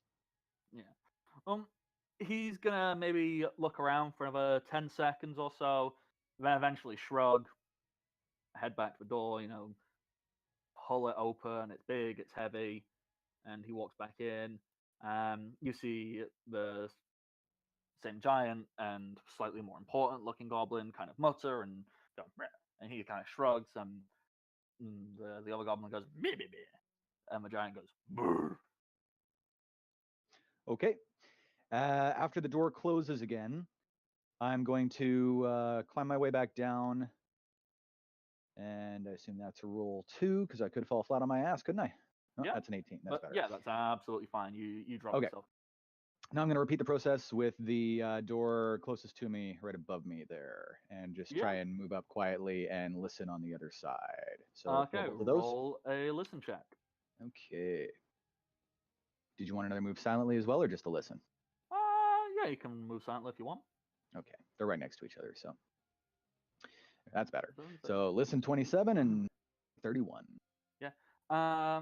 You creep up. It's the door. The only thing you can really make out sound-wise is essentially the ghostly sound of wind blowing through empty hallways. Okay, is there a lock on this door? Not at all. I open it slowly, almost like the wind did it. Yeah. Do so. You reveal a small corridor. Okay, I'm going to creep into the corridor, and as I get halfway down, I look at my hand. Can I see it? Nope, still invisible. Okay, I creep around, or I creep up to the corner, and I look around to the left. To the left, you see more corridor. Okay, and look to the right. Corridor that seems to lead to a wall. Okay, so both these seem to go to the same area. Yeah, Before you could proceeding watch down, that. yeah, before proceeding down this hallway, I'm going to move back to the door I just came through, take a peek, make sure there's no one in the room that just came in the last couple seconds. Mm-hmm. And if there's nobody there, I'm going to move over to this last door that you said was pretty much open, and I'm going to, again, peek around the corner and take a look in there. Yeah. When you look in here, you see a collection of manacles and chains and rope and whips and also a rather large-looking jug.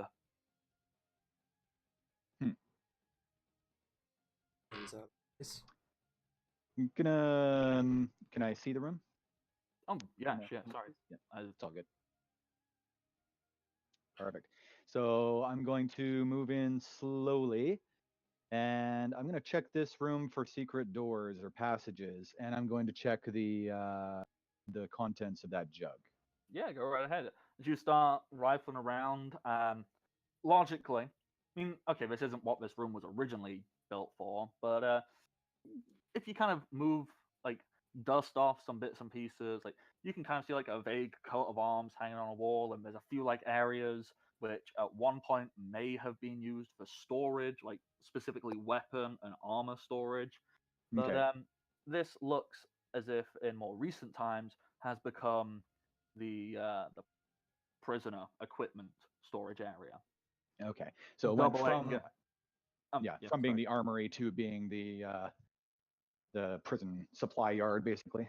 Yeah, which also seemingly, because if you look around, you notice there's a few bits and pieces. Like there's an area, there's like this one single large wooden crate that seems to look as if it very often gets sat on, but it looks a little too big for someone of your size or one of your friends' size. It looks a little too big for someone like that to sit on. Okay. So it looks as if maybe it gets doubled as like the equivalent of an office or just like a break room for a giant. Okay. And And that I is don't. where the jug is as well. Okay. And I don't find anything as far as secret doors and stuff around the edges, around the walls or anything. No, not so much. Okay. And I'll just check the contents of that jug. All right. How are you checking it? Well, it's a what is it, like a closed topped thing? Or Easiest way I can describe it to you, you know the very cliched, like cartoon style, like moonshine jug? yeah, yeah, It's kind of like that. It's got like a cork in the top, but nothing special. but it's like giant sized. It's pretty big. Like it's maybe like 2 feet big. Yeah, so sized for a giant. Yeah. Okay. Yeah. I'm going to open the shit out of that Yeah, you do so. and give it a little waft. No? Make a Constitution roll. Oh, sorry, Fortitude. Okay. Why My did I put this strong in the suit. plan? Why didn't I put this in the plan? I should have seen it coming. Don't be a drunk thief. I am always the drunk thief. You take a deep whiff and you go. To clarify, I wafted. Oh, so you go. Yeah. Yeah. You know when you just usually it happens at like really stupid house parties, and someone hands you a drink, and you can just smell the booze. Yep. It's just that. It's like, awesome. Wow. Is the opening big enough for me to stick my arm and my flask into? Oh, definitely. All right, I'm loading up. You're filling your flask. Oh yeah. And then I'm being careful not to stick my hand in it any more than I absolutely, like holding it like by a corner and tipping it under so that it all like pours into it, basically. Yeah. Because that smells strong, and I don't want to reek like that. As you reach your arm in, you Yeah. notice it is ungodly cold. Like unnaturally so. Frost giant drinks are cold. I get it. And okay. As you swig it back up, your flask, where it has touched the liquid, you know, like when, well, okay, I don't know if you've got an actual hip flask, but I know when I used to take mine around quite a lot, if it got cold, you kind of get this weird shimmer over the metal. Like, you know, like when metal just gets really cold and you can see it has got cold. Like, it's frosted up, essentially. Yeah. Your flask seems to have done that, and it's really cold. It's like, ooh. Alrighty. I'm gonna. One might think almost unnaturally so, because you are not seeing any way for this thing to stay this cold. Yep, seems magical to me. So I'm going to seal that and put it in my bag of holding, so that it can't be smelled super easy. And then I'm going to. Sorry guys, I have a phone call I have to take real quick. Could you just check in with Vaco? Yeah, no problem at all. You go do your phone call. Vaco. Yes. Staying safe? Well, I've been deciding what I was gonna do this whole time. Vaco would want to try to go in a place where he's alone in the room, so he can, whenever the spell does wear off, that he can cast it again. Okay. That's what he wants to try to do. Yeah. You saw all the giants kind of, and hobgoblins just move. So you know the room next to you is empty at the moment. Excellent. So you can just move your way into this like main hallway and have a little poke around at bits and pieces if you so wish. All right, and yeah, soon like I'm just gonna wait for the spell to go out, and then as soon as it goes out, I'm just gonna cast it again, and I'm gonna try to like go deeper because I guess I'm starting to hear like a lot of fighting noises going on. Oh yeah, you definitely heard that Holy with moly. the sheer size of things. And thank you, Torn Pixie, for the raid. We love you. Yeah. Yeah. So yeah, due to the sheer size of these hallways, everything coming down from the battle area is almost like amplified and echoing throughout. Like you can pretty much hear what's going on in there from anywhere else in this fortress. Okay, that's really good to know. Yeah, I so think something bad has happened. I thought I'm getting to think, oh, everyone's dead. Yeah, Like, actually, that kind of like makes they sense, found doesn't it? out who they were. The giant caught someone, and then someone's gonna get eaten. So yeah, Bako's just gonna like wait until the spell goes out, and then he's gonna immediately cast it again. And then I think he wants to try to go deeper in to try to see where anyone's at, because right now he'll feel really bad just leaving his team without knowing. Yeah. Although Bako was aware that that was the plan. He was told by the hobgoblin that we'd be forced to fight if we were brought in here, right? But I was hoping that no one got caught, like none of the invisible people got. Yes. But the sounds of fighting wouldn't necessarily mean that we got caught. It would Yeah. just mean I that. want to go check. Yeah. That's what. Yeah. I Okay. want to Gotcha. go check to Gotcha. verify. Yep. Makes sense. Okay. It could always be So as you're there, you're like, okay, venture a little bit. You know, at this point, like you're keeping track of everything. But when the sounds of fighting, when they slow down in about 10 seconds or so, you know you've got about a minute and a half left. So you know that's how much time you've got left before invisibility wears. Because this is all going on whilst that fight scene was happening. You kind of sneak, listen. Flick is headbutting a door and finding booze. These are all simultaneously occurring. Okay, correct. Okay. I think I'm just gonna find like a quiet corner, like in a like right here, in this area. Right Holy moly, people. Oh my god, we got more? Oh, nice. No.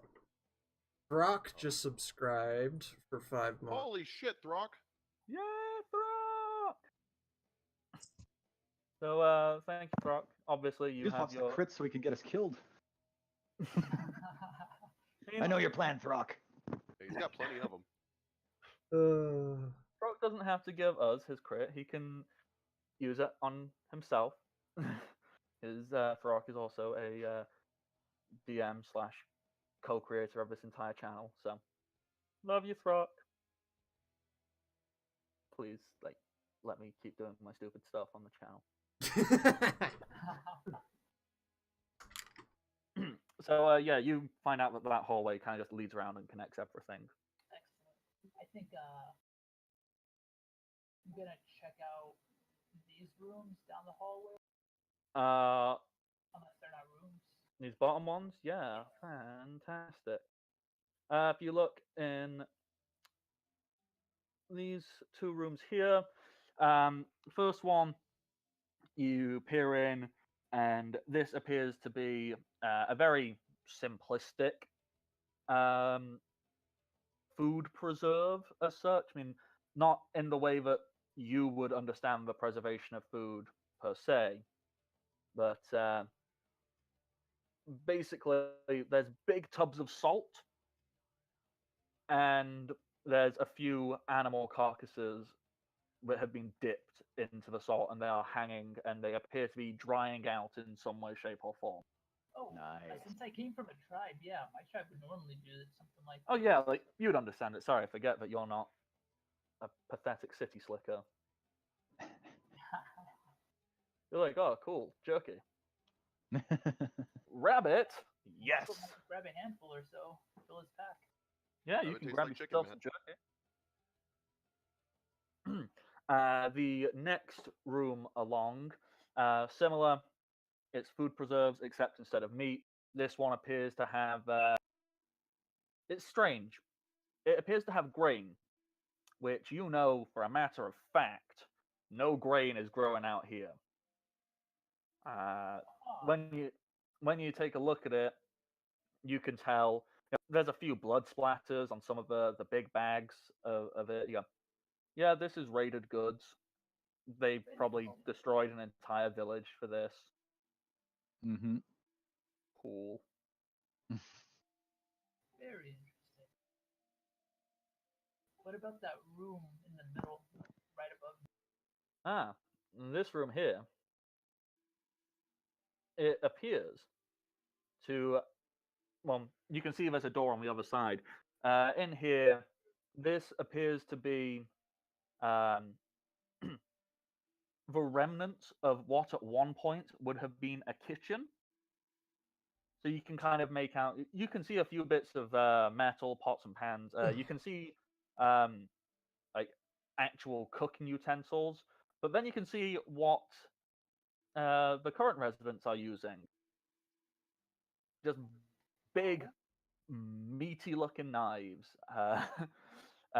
So there's some animal furs and leather. Like this is being converted from a kitchen per se to general skinning and tanning room. So they're like in the corner. There's a pile of offcuts and just stuff they aren't using, which smells pretty disgusting.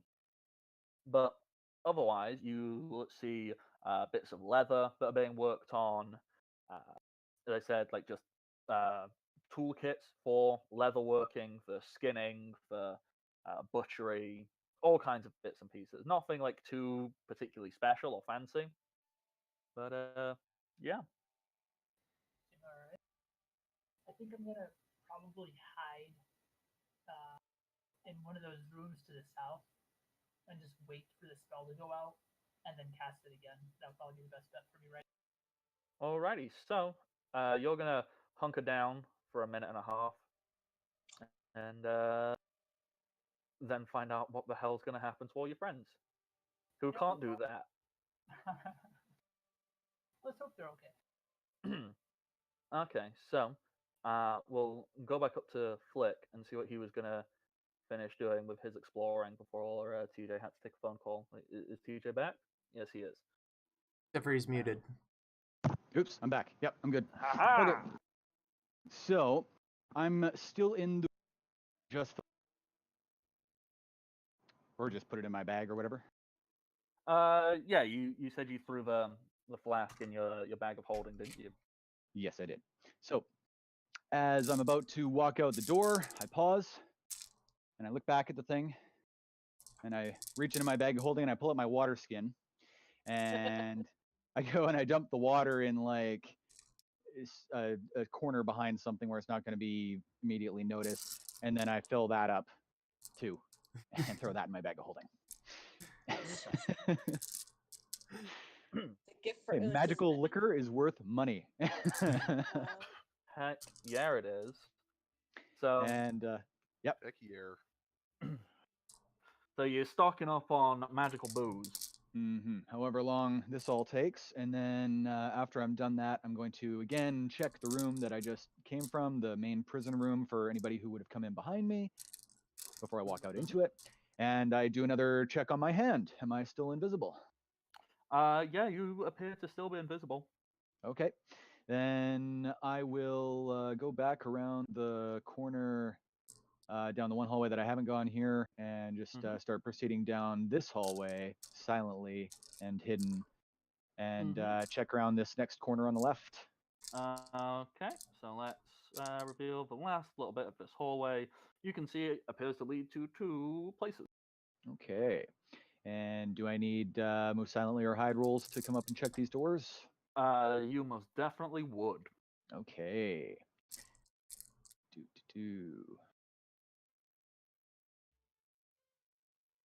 Silently, right there, and hide. I'm sure lucky I got that bonus because that move silently was a 3. Oof. Yeah. Okay. You sneak on up. Which door are you peering through first? The first one that I come to. The south-facing one. Yeah. Yeah. Luckily for you, this isn't really much of a door. Similar to some of the other places. Okay.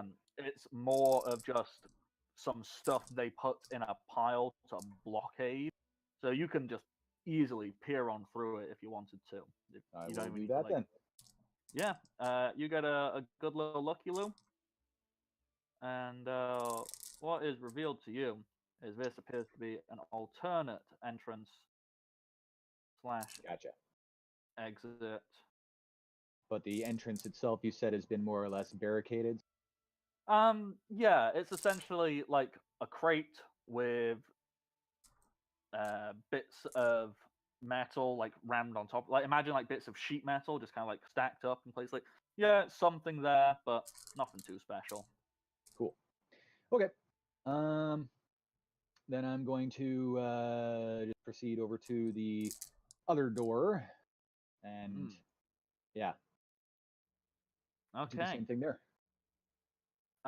This is once again. This one isn't so much a real door, but the amount of stuff barricading this is stacked up right to the ceiling, Okay. and it appears to be covered in lots of animal furs. I mean, once again, you could probably separate some of the furs and try and peer through because it's just crates and metal and I any. think I will do that just out of curiosity's sake. Yeah. Doubt that what I'm looking for is back here, but Mhm. how often does it look like the stuff barricading the entrance is moved? Like, is it covered in dust and it's been there for years, or? No, this stuff looks like it gets moved very frequently. Okay, yeah, then maybe it is what I'm looking for. Who knows? Let's have me there. Alrighty. Roll me a. Spot or search or. Just trying to think. What would be the best thing to justify, like the subtlety in which you unmove all of these covering furs Sleight and of things hand. like that? Yeah, sleight of hand. Sure. Yeah, because that's definitely what I'm doing. Like I said, I was trying to make the other door look like it was the wind that opened it. Yeah, I'm just trying to flutter open a little corner of something. Yeah. So sleight of hand. That's a 26. Okay. As you peer in,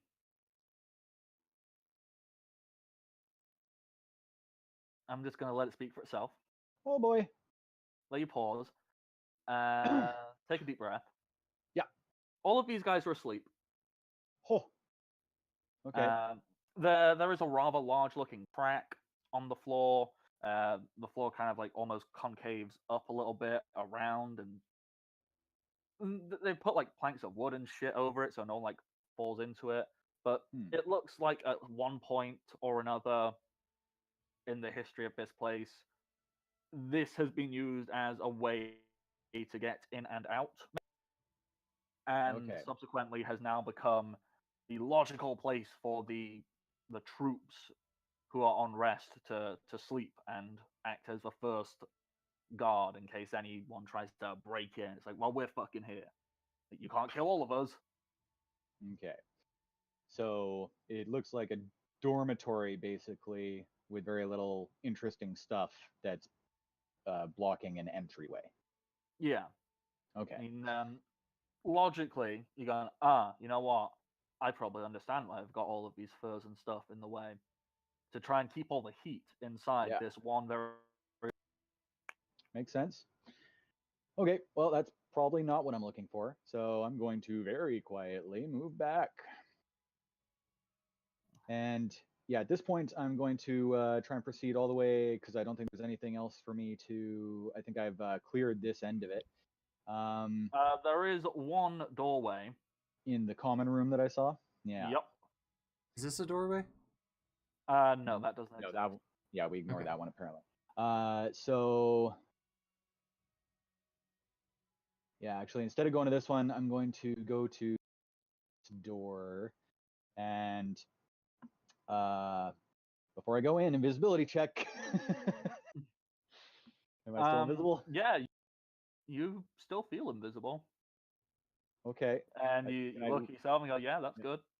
All right. And I can feel it's like 2.5 seconds left. So I'm going to, in this big common room here, is there stuff that I could hide behind? Or is it like very, very open? It's fairly open. However, yes, there are tables and crates and just generic bits and pieces because it's where people go and sit and do shit. Yeah. Okay. Oh, all right. I'm gonna do it. I'm going to move silently into the room and attempt to get to the other door. All right, go for it. So I guess 5, 10, 15, 20, 25, 30-ish. Mm-hmm. And come on, open up. There we go. All right, move silently. Don't fail me now. Yes! It's a 19. Very easy. You know, you're like a ghost. You like glide across, going. Okay. And do you want me to roll the hide too? Because I am going behind these as I go. You can roll the hide. Yes, you are still currently invisible. So. Yeah, but that may not last. That's a 24. Okay. So Alrighty. I'm going to move up to this door. And what does this door look like? This door is strangely unique from every door you've come across so far. Aha! As in, you can see that at one point it was a door, like an actual normal, ooh, yes, here is a door, this is how it works. Except it is now covered in ice. It looks as if this ice has been put there to reinforce the door. Yeah. And keep whatever was in there. Yeah. Okay. So there's no way I can open this, right? Not quietly, no. Yeah. Okay. Well, think you can take on a frost giant. Well, he's awake? No way. Winner, winner, chicken dinner. Let's get the hell out of here. Okay. So I'm going to I'm going to go right back the way I came, basically retracing my footsteps so that I don't have the chance of stepping on anything else that I didn't last time or creaking any boards or anything like that. And I'm going to try and get back out the door I came in and basically head all the way back down to the main common room down here where we first came in. This big one down Yeah. here? Yeah, that's absolutely fine. I'll move and just like I have been, I'm peeking around every corner and checking my invisibility before I go into each room. So if there is anybody, I would hopefully see them before they have a chance to notice me. Yeah, you're absolutely fine. As you're coming down, you start to hear that the sounds of fighting are ongoing. Okay. They're different sounds of fighting from what you heard before. Okay. You haven't heard kids say anything stupid in a while. So you assume the next fight has started. Kid's dead. Okay. It's about at this point, as you make it back into this main room. Yeah. There's are you still doing invisibility checks? Oh yeah, at every doorway. Yeah. Or at least every room I go into. As you get into this next room, you see a brief flicker of your hand. It kind of just into reality ever so slightly. You know that your time is less than 30 seconds. Okay, here we go. And as I get back into the main room here, this is the perfect opportunity to check the other throne that I have not checked yet. So I'm going to run over to this one and not run, like, not necessarily going slowly and moving silently because I want to do this quick, but not like slapping my feet against the concrete as I run kind of thing or anything. So I'm going to run up and I'm going to, I guess, search check this throne, and I'm looking for access ways, hatches, triggers for doorways somewhere else, a doorway itself, and I'm checking all around the base of the throne itself, and all the wall in this little alcove. All right, basically roll from there to the me left. a search check. Okay. That's going to be a 14. Okay. As you're looking around all of this, you kind of realize, this isn't so much a throne as it is a repurposed altar. Like you can Gotcha. looking at, oh hey, I think I robbed one of those places once. What do they call it? A church? Yeah. Yeah. And you're kind of looking around. You don't really find anything. Nothing noticeable. Nothing that looks like it should move, and it does.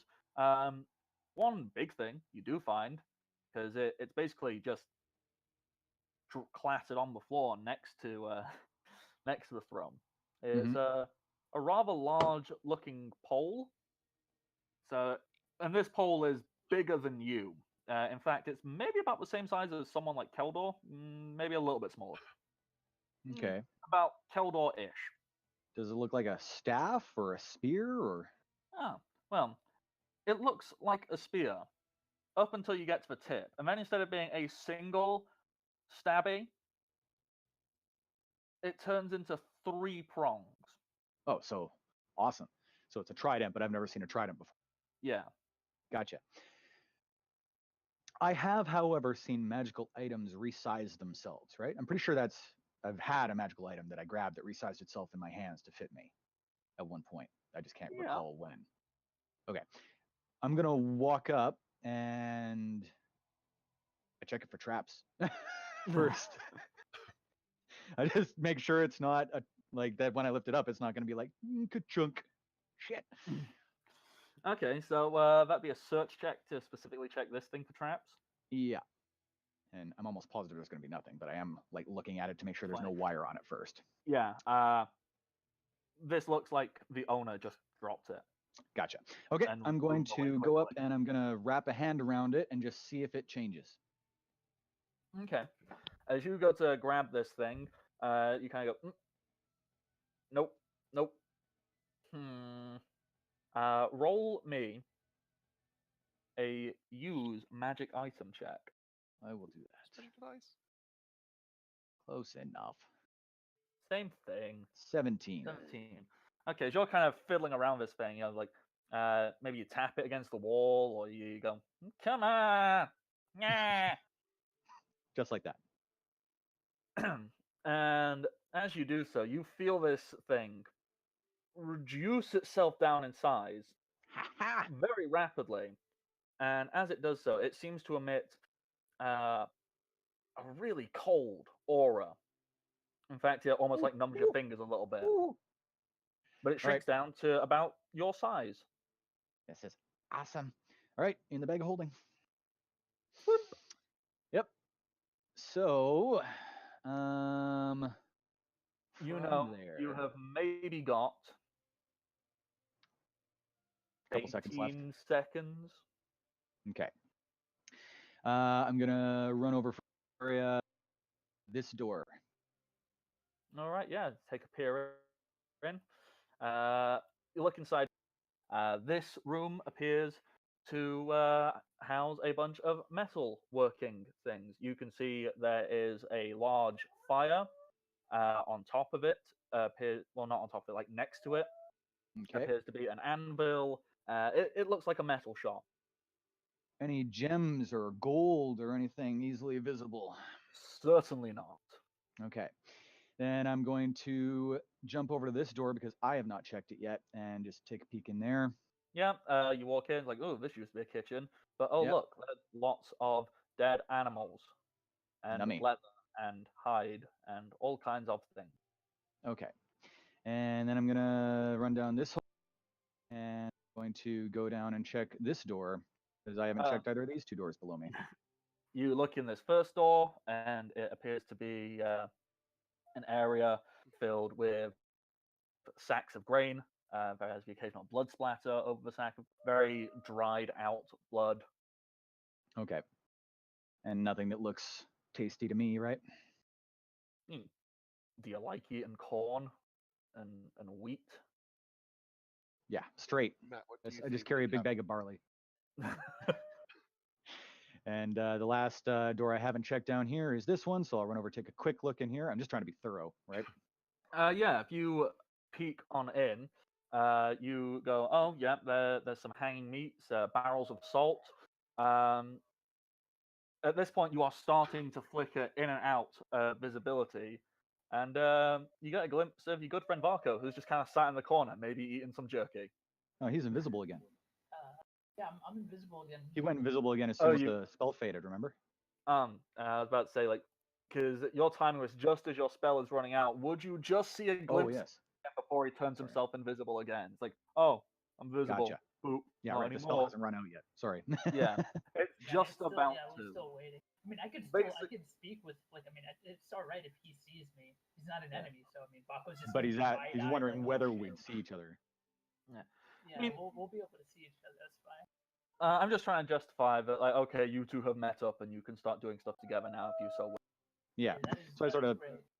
like peek in, take a look around, and like pop out and pop back in, like, Taco? Oh, hi. You want some beef jerky? Sure. Yeah, sure.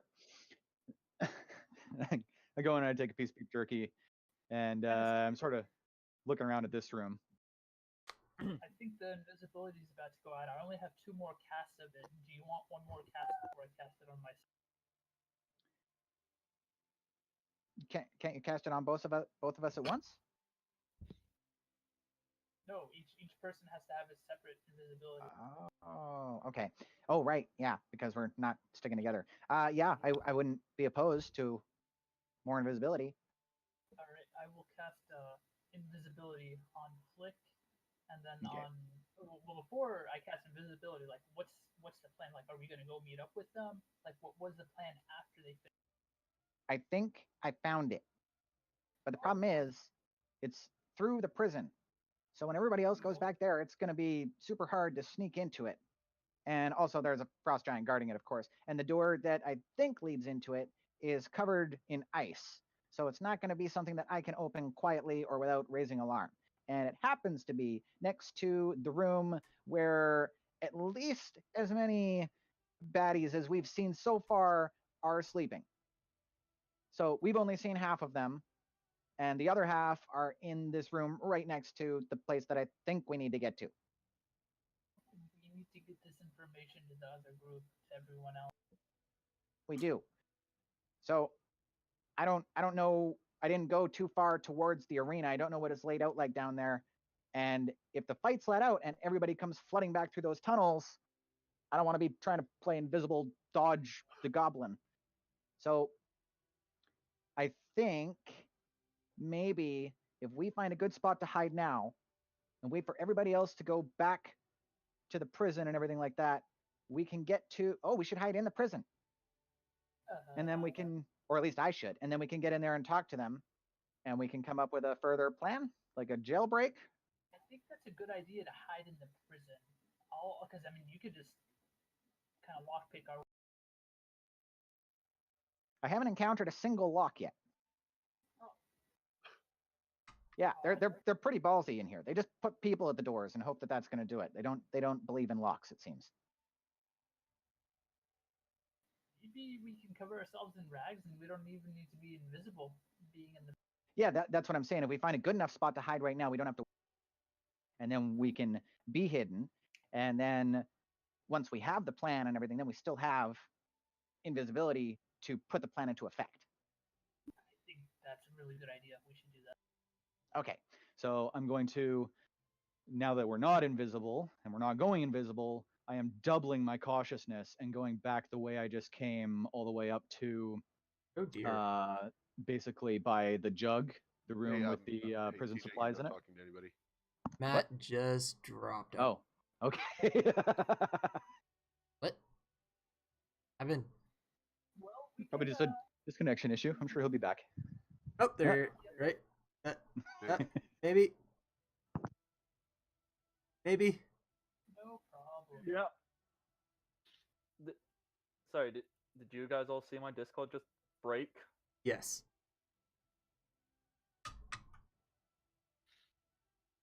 It gave up on life, did it? There we go.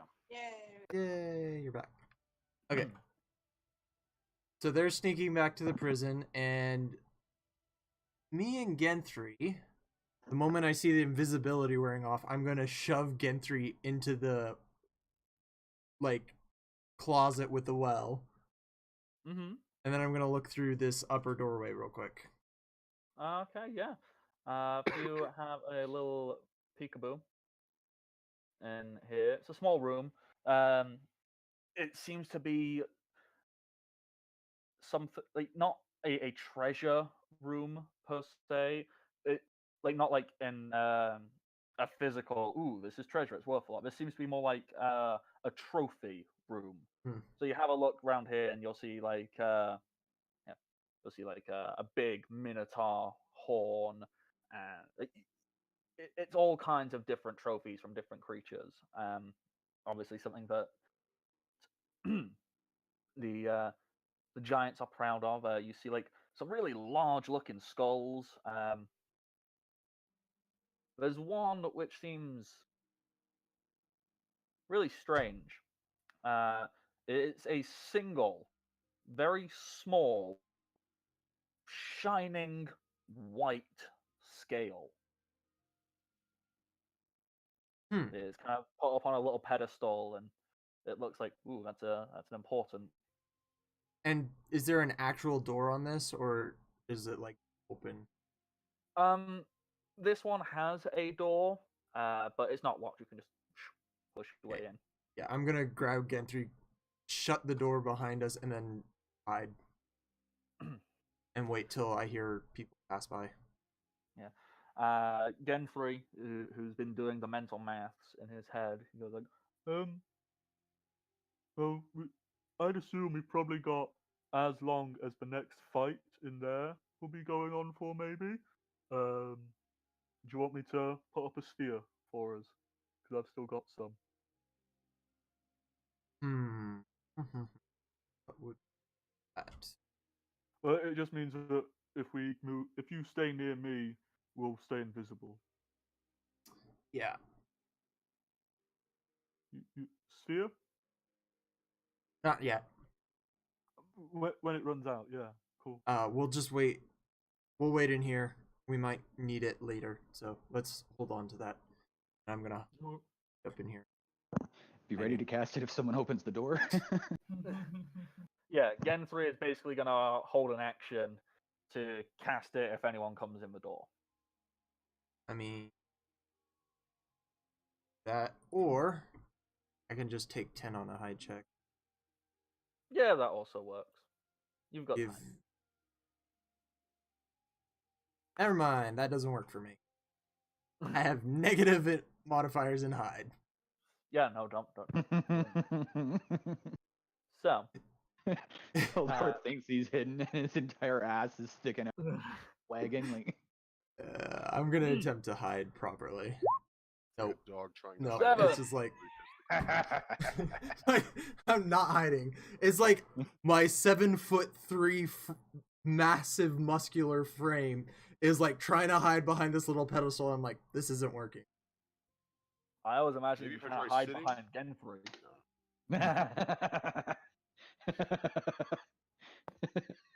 Nah. That could work. He's trying to hide behind the pedestal, and he's just sticking out all around. Yeah, every direction. Your head's up on it, your arms sticking out the side. So you're trying to hide behind a single fence post. Basically, I just look at Gen 3 and I'm like, this isn't working. No.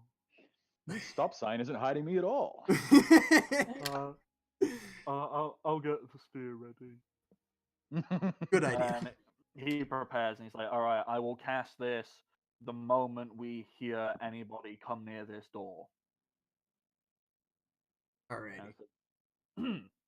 Meanwhile, the thing Rebecca has been patiently sat waiting. The first fight has concluded. The lion looks down. At this point, well, as like some generic goblins kind of walk in and move the dead bodies out the way. And it's gonna go pile them up over there. One of them notices that the Minotaur is still breathing, and he kind of goes. He says something up to the giant, like he says something to the hobgoblin up then, and the hobgoblin says something to the lion, and the lion says in a booming common, like, ugh. Well, the the weak have been taken care of. Just throw them back with the others. It's not even a big deal. And they drag the unconscious Minotaur back in to there with all of you. The lion kind of stretches his back a little bit and just kind of like rolls his neck and goes, "See now, if I'm being completely honest, that didn't. Somebody needs to shut that dog up." Sounds like it's saying no, no. Don't encourage it. Yeah, he goes. If I'm being honest, and it wasn't really that good of a fight. So, I mean, it's a bunch of little things. Who wants another? It turns to the goblins and they start going. Rah, rah, rah, rah. And he looks over at the group of the prisoners and he goes, "Well, Bull is down and little lizard boys, they're fine. So guess that leaves the ox and them." You know what? The adventurers. They looked pretty good, yeah. They killed the lizard in one blow and took on the Minotaur on his own. Who's the next best out of them? Who? Oi! The trespassers, adventurers, whatever you're calling yourselves. Pick a champion, and you're gonna fight all of the orcs. Sweet Jesus. As Kara's context, Prim has just been staring at the orcs, just dead, cold stare. Not dead cold, just cold stare. No, nothing has made them look away from the orcs. I feel like super guilty for walking away from the fight now. I mean, after he says that, Angus looks as if he's about to stand up. And be like, "I've got it." And Prim, are you stopping him? Yes, I am. I'm saying these are mine. Angus goes, "I know not to piss off some. Fine. It's almost as if I'm a secondary character." In my own story. It's like I'm more of a plot device to move from place to place, and I only vaguely get involved. Almost. And he sits himself back down as all 4 orcs, including Rars. That's how it goes. Can you please mark Rars as? He is marked. He's the red dot. Okay, cool. Prim's going to stand abruptly, and are we like shackled in the air? Sorry, can you repeat that? Are we bound in any way, like cuffs? Not at all. Alright, cool. When you were all put in there, you had like just a rope binding on your hands. When you got put in this area, they took that off. It's like, that's too much effort. And let's face it, none of you are dumb enough to run away. The lion is right there. Yeah. Prim is going to stand and look as if they're going to follow immediately, then pauses. Prim's going to pause and glance back down at Eliza, who I'm assuming is still sitting. Yeah.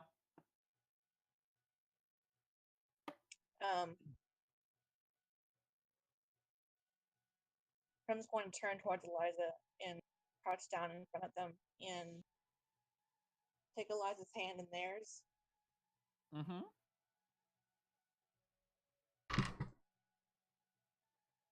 Basically state, take care of yourself. And will kiss Eliza on the forehead before leaving. Yeah. As you start to pull away, Eliza will grab your hand and pull it back a little bit. She'll hold it, and she'll kiss it, and she'll look you dead in the eyes, and she'll say, well, if I've got to take care of myself, so do you. And Eliza is casting Bull's Strength on you, which gives you a +4 to Strength. Go, Eliza, go, Eliza, go. Primrose is going to squeeze her hand back. Yeah. Prim is going to squeeze Eliza's hand back and give them a small smile. Before wait, can she? Can she cast it? Should be able to. She doesn't have her divine focus.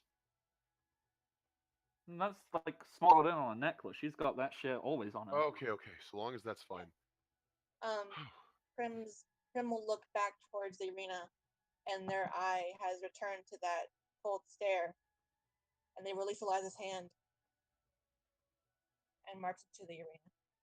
Yeah. During this time, the 4 orcs have very tactfully gone and put themselves like in 4 corners, almost as if saying, "We're gonna fucking murder you." Is this where that epic music from the Matrix starts playing? Kind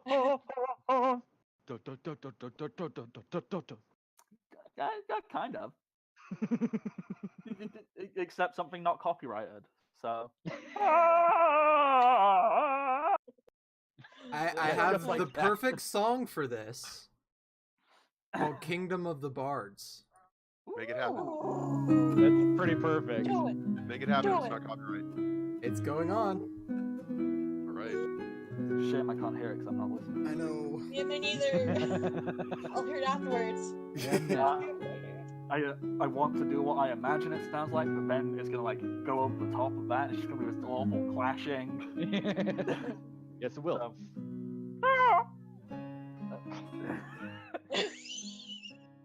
All right. As you step out into the arena, you feel where you got shanked before, and there is a slight sharp pain. You know that doing anything that would be considered, too strenuous. Yeah, too strenuous will cause you some serious damage. So. All right, I like it. Let's do it. Yeah. Unfortunately, not damage in the simple sense, like, oh, you take this many hit points. You will feel it starting to drain your constitution. All right. So, basically, anytime you do anything that is outside of the normal move, attack, or move spell, you're going to take a point of constitution damage. So if you charge, if you use flurry of blows, if like anything like that, anything that is not bog standard thing, you're going to start to lose constitution points from being. So she just walks into the middle of the 4 guys and takes the epic anime pose and then just falls flat on her face. Dead. Yeah, fight's over. Then did. Anyway, I so mean, they're in their I should 420. have.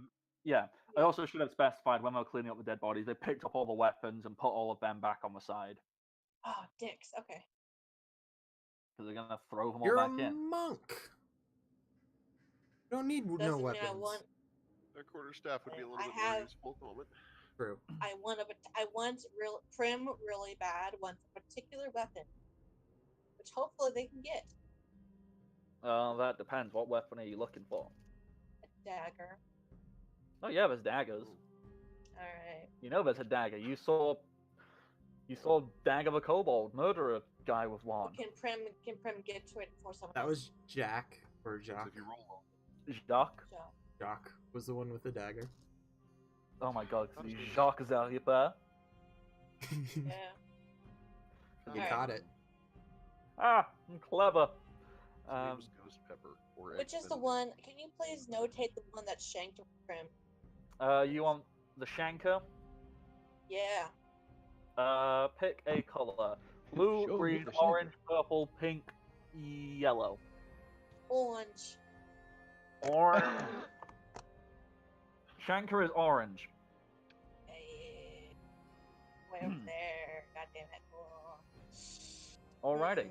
So, you all get into place. I'm just gonna get rid of that because Minotaur person is not important. The owners of these two sets of fighters, being PP and Green Dot Guy, are edged forward to the edge because obviously they get how their fighters do is reflective of them. And the lion looks down on you all. He grabs a handful of weapons in each hand. And he kind of looks down and goes, you know, this is definitely going to be something interesting. I could feel it, yeah? Good. And instead of like before, where he just kicked them in a pile onto the floor, he can see, but this is like, ooh, and he purposely hurls all of the weapons into the center. Alright. Roll initiative, Primrose. Pleasure.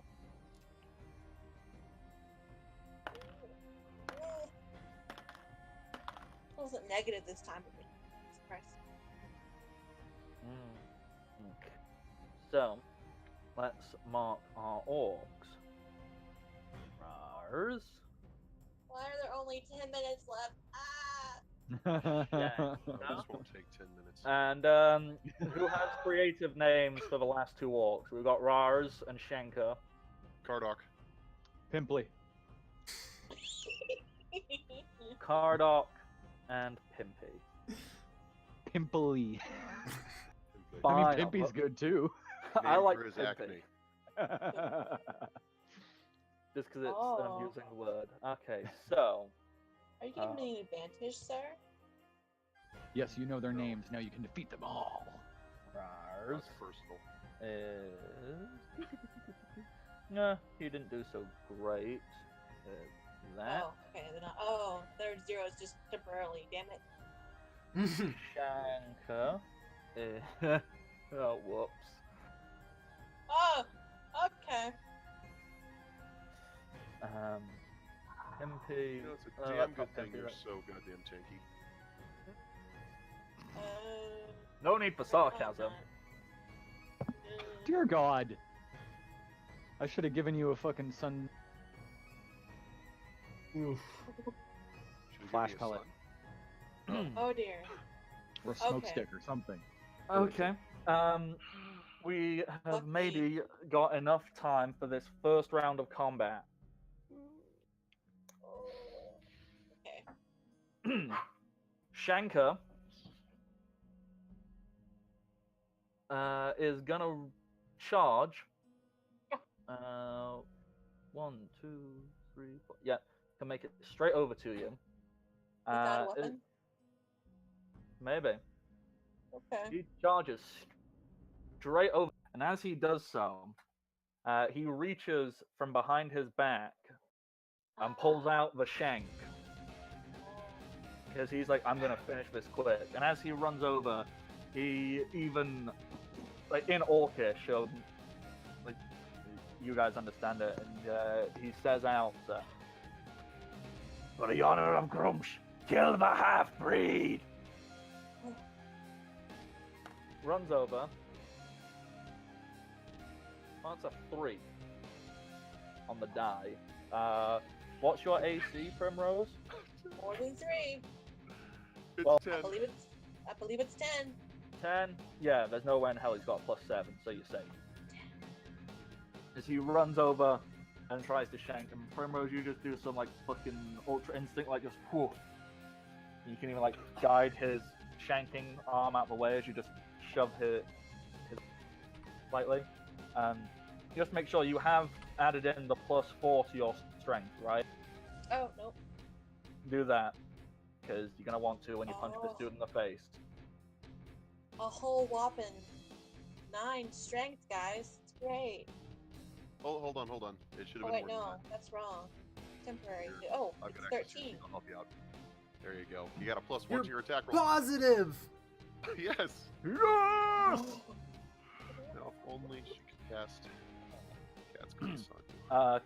Cardok, who is, let's just say he's this guy. He's walk on over to the pile of weapons and he's going to start digging around. He's looking for a weapon. I don't know what weapon he's looking for, but that's his turn. He's going to find his weapon next turn. Kid's gonna shout from the stands, "I thought you fought with honor!" Pimpin is going to walk up Primrose and he's going to try and grapple you. So Shanky can just murder you. You So get attack of opportunity. yeah, as he goes to grapple, he is technically unarmed. You can punch him in the face. I would love to. Well, actually, question. Mm-hmm. Is there a way to steal the shanking device? You would have to disarm. Oh. You know what, whatever. Okay. You do have to deal with Yeah. Pimpy though. Yeah, I will punch him in the face. Okay, roll punch. Face punch. That's just the melee, right? Yeah. Which should take in your new temporary modifier. Oh. Yeah, you clock him right in the jaw. And I believe your unarmed is currently a D6? Or is it a D4? My brain had a fail. The D6. Yeah. So D6 +1 for face punching. Oh. That's Primrose. Thankfully, that does stop the grapple because any amount of damage stops it. Yeah. Awesome. So Just as he enough. goes to grab your arm, you just go, bah! No. See your bear hug and I raise you a broken nose.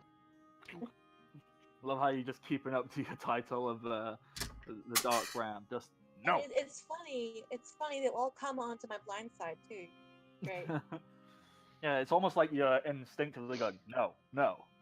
Punch in the face. Instinctively trying to, I don't know, survive, I guess. Rar, he very slowly, almost begrudgingly, walks over to a pile of weapons, crouches down, and he starts looking for something. He looks up in the stands, so he looks over to Prim, and then looks over to the stands to try and make eye contact with Kid. Kid's looking at him in a. It's one of those rough things because he knows this was a part of the plan all. Kid just kind of looks away. And kind of a do what you have to do kind of thing. Do what you have to do. Okay. Rars finds a weapon, takes it in his hand. He's still crouched at this point, And it's Kardak, the one who stood next to him, because Pimpy's with Shankar. I love how the stupid ones are ones fighting you, and the smartly named ones are actually looking for stuff. Yeah. What Rars does is he looks over at Prim and sees that, looks back to Kid, his Kid's gone like, I can't look at you. Ooh.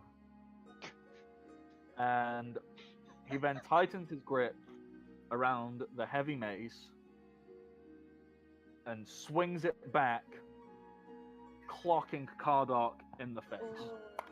Oh, shit. Kid's gonna fucking cheer like, oh yeah, now it's a fight. Yeah, so that is a meaty hit. So let me Finally, a goblinoid I want on the team. Yeah. Go Rars! Yeah. Rolling one less than max damage. So that's how many hit points did I say these stupid It's gonna things have? slowly get us all doppelgangers. Their goblin form. Yep. As he clocks Kardak in the face, Kardak kind of stumbles back, and he kind of looks at Raz like, "What are you doing?"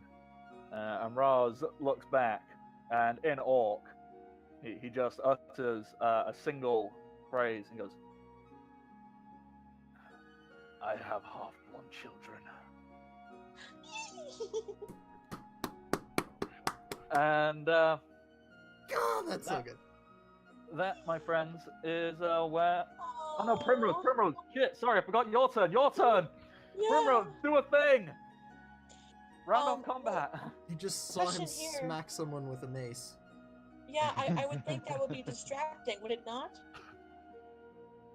I mean, yeah, these two guys would definitely turn around and look at that and go, whoa. Prim will take it as a sign of Kid's goodwill and go after the Prim wants to steal that shanking device. Do it. Okay. How do I do that? Okay. Let's see. It depends on how they are for this. There's a few ways you could go about this. You can either just, try and kill the guy. Like, just punch him in the face till he drops it and is unconscious. You could grapple him and then try to disarm him next turn when you've got him grappled. I think, as the monk level 1 thing, you took Stunning Fist, didn't you?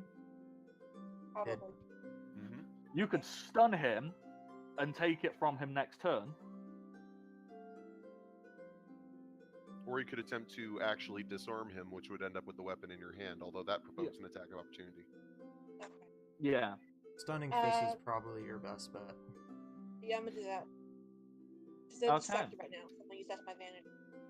So, Stunning Fist, if memory serves, you make a punch. Yep.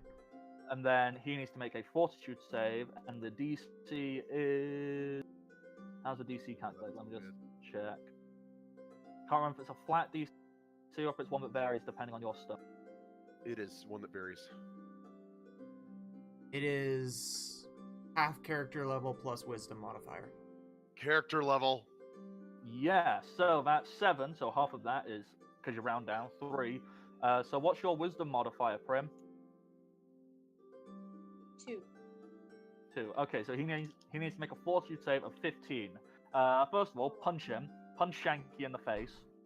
Gotta make sure you hit, that's the big part. If it misses, it's wasted. I mean, none of these guys are wearing armor. That's a solid hit. Mm-hmm. See, now I don't want to be, putting suggestions or anything. Mm-hmm. Is it possible to do Flurry of Blows and Stunning Fist? That is the one thing that cannot be done. Stunning Fist takes a lot of dedication. Although you can incorporate more combat maneuvers in Stunning Blows. Yeah. You can attempt to disarm cool. I was just trying to suggest things, but no, if you can't do both. Okay, so damage, which is D6 plus 1. Alright. Come on. Good enough. Better. 3.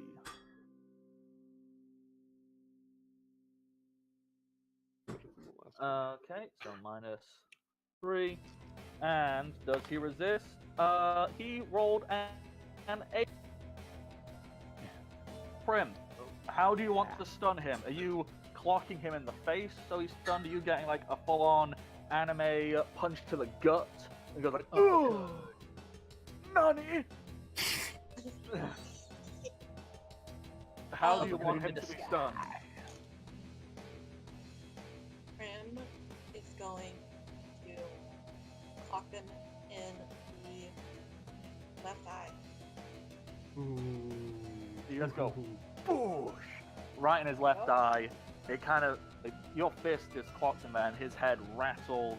His eye like closes and puffs up a little bit as he just kind of holds it, and he doesn't drop the shank.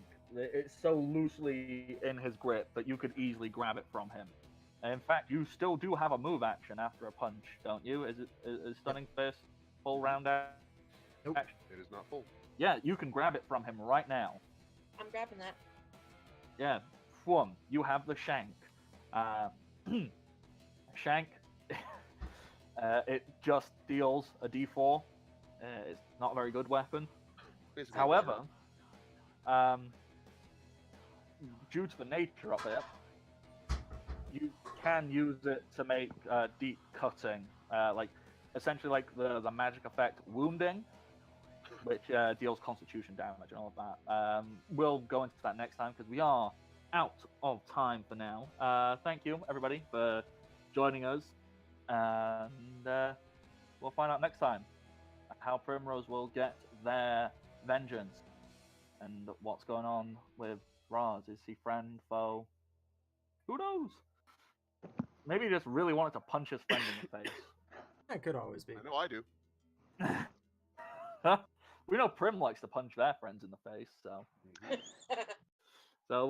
Yes, thank you for coming along. Bardic Knock, Twitter, Patreon, Twitch, YouTube. It's all the Bardic Knock. You can find me on all of those places. I do things. Look them up. You might enjoy them, or you might not. You probably won't, because I'm bad at things. Including self-promotion. I'll have you know I'm the worst at self-promotion. Archer, where can we find you on the internet? Archer the Eye. Just look it up. I'm always there. There's nobody else like me. No, seriously, we'll if you look up pretend Archer the Eye, everything of mine will pop up. Yep. We'll pretend it's a proud moment that there's no one else like you. It totally is.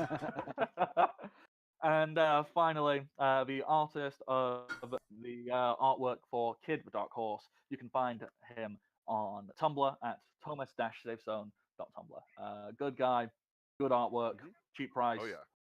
Good stuff. That's everything, everybody. We're gonna go do a raid on someone. Do we have any idea who we're raiding?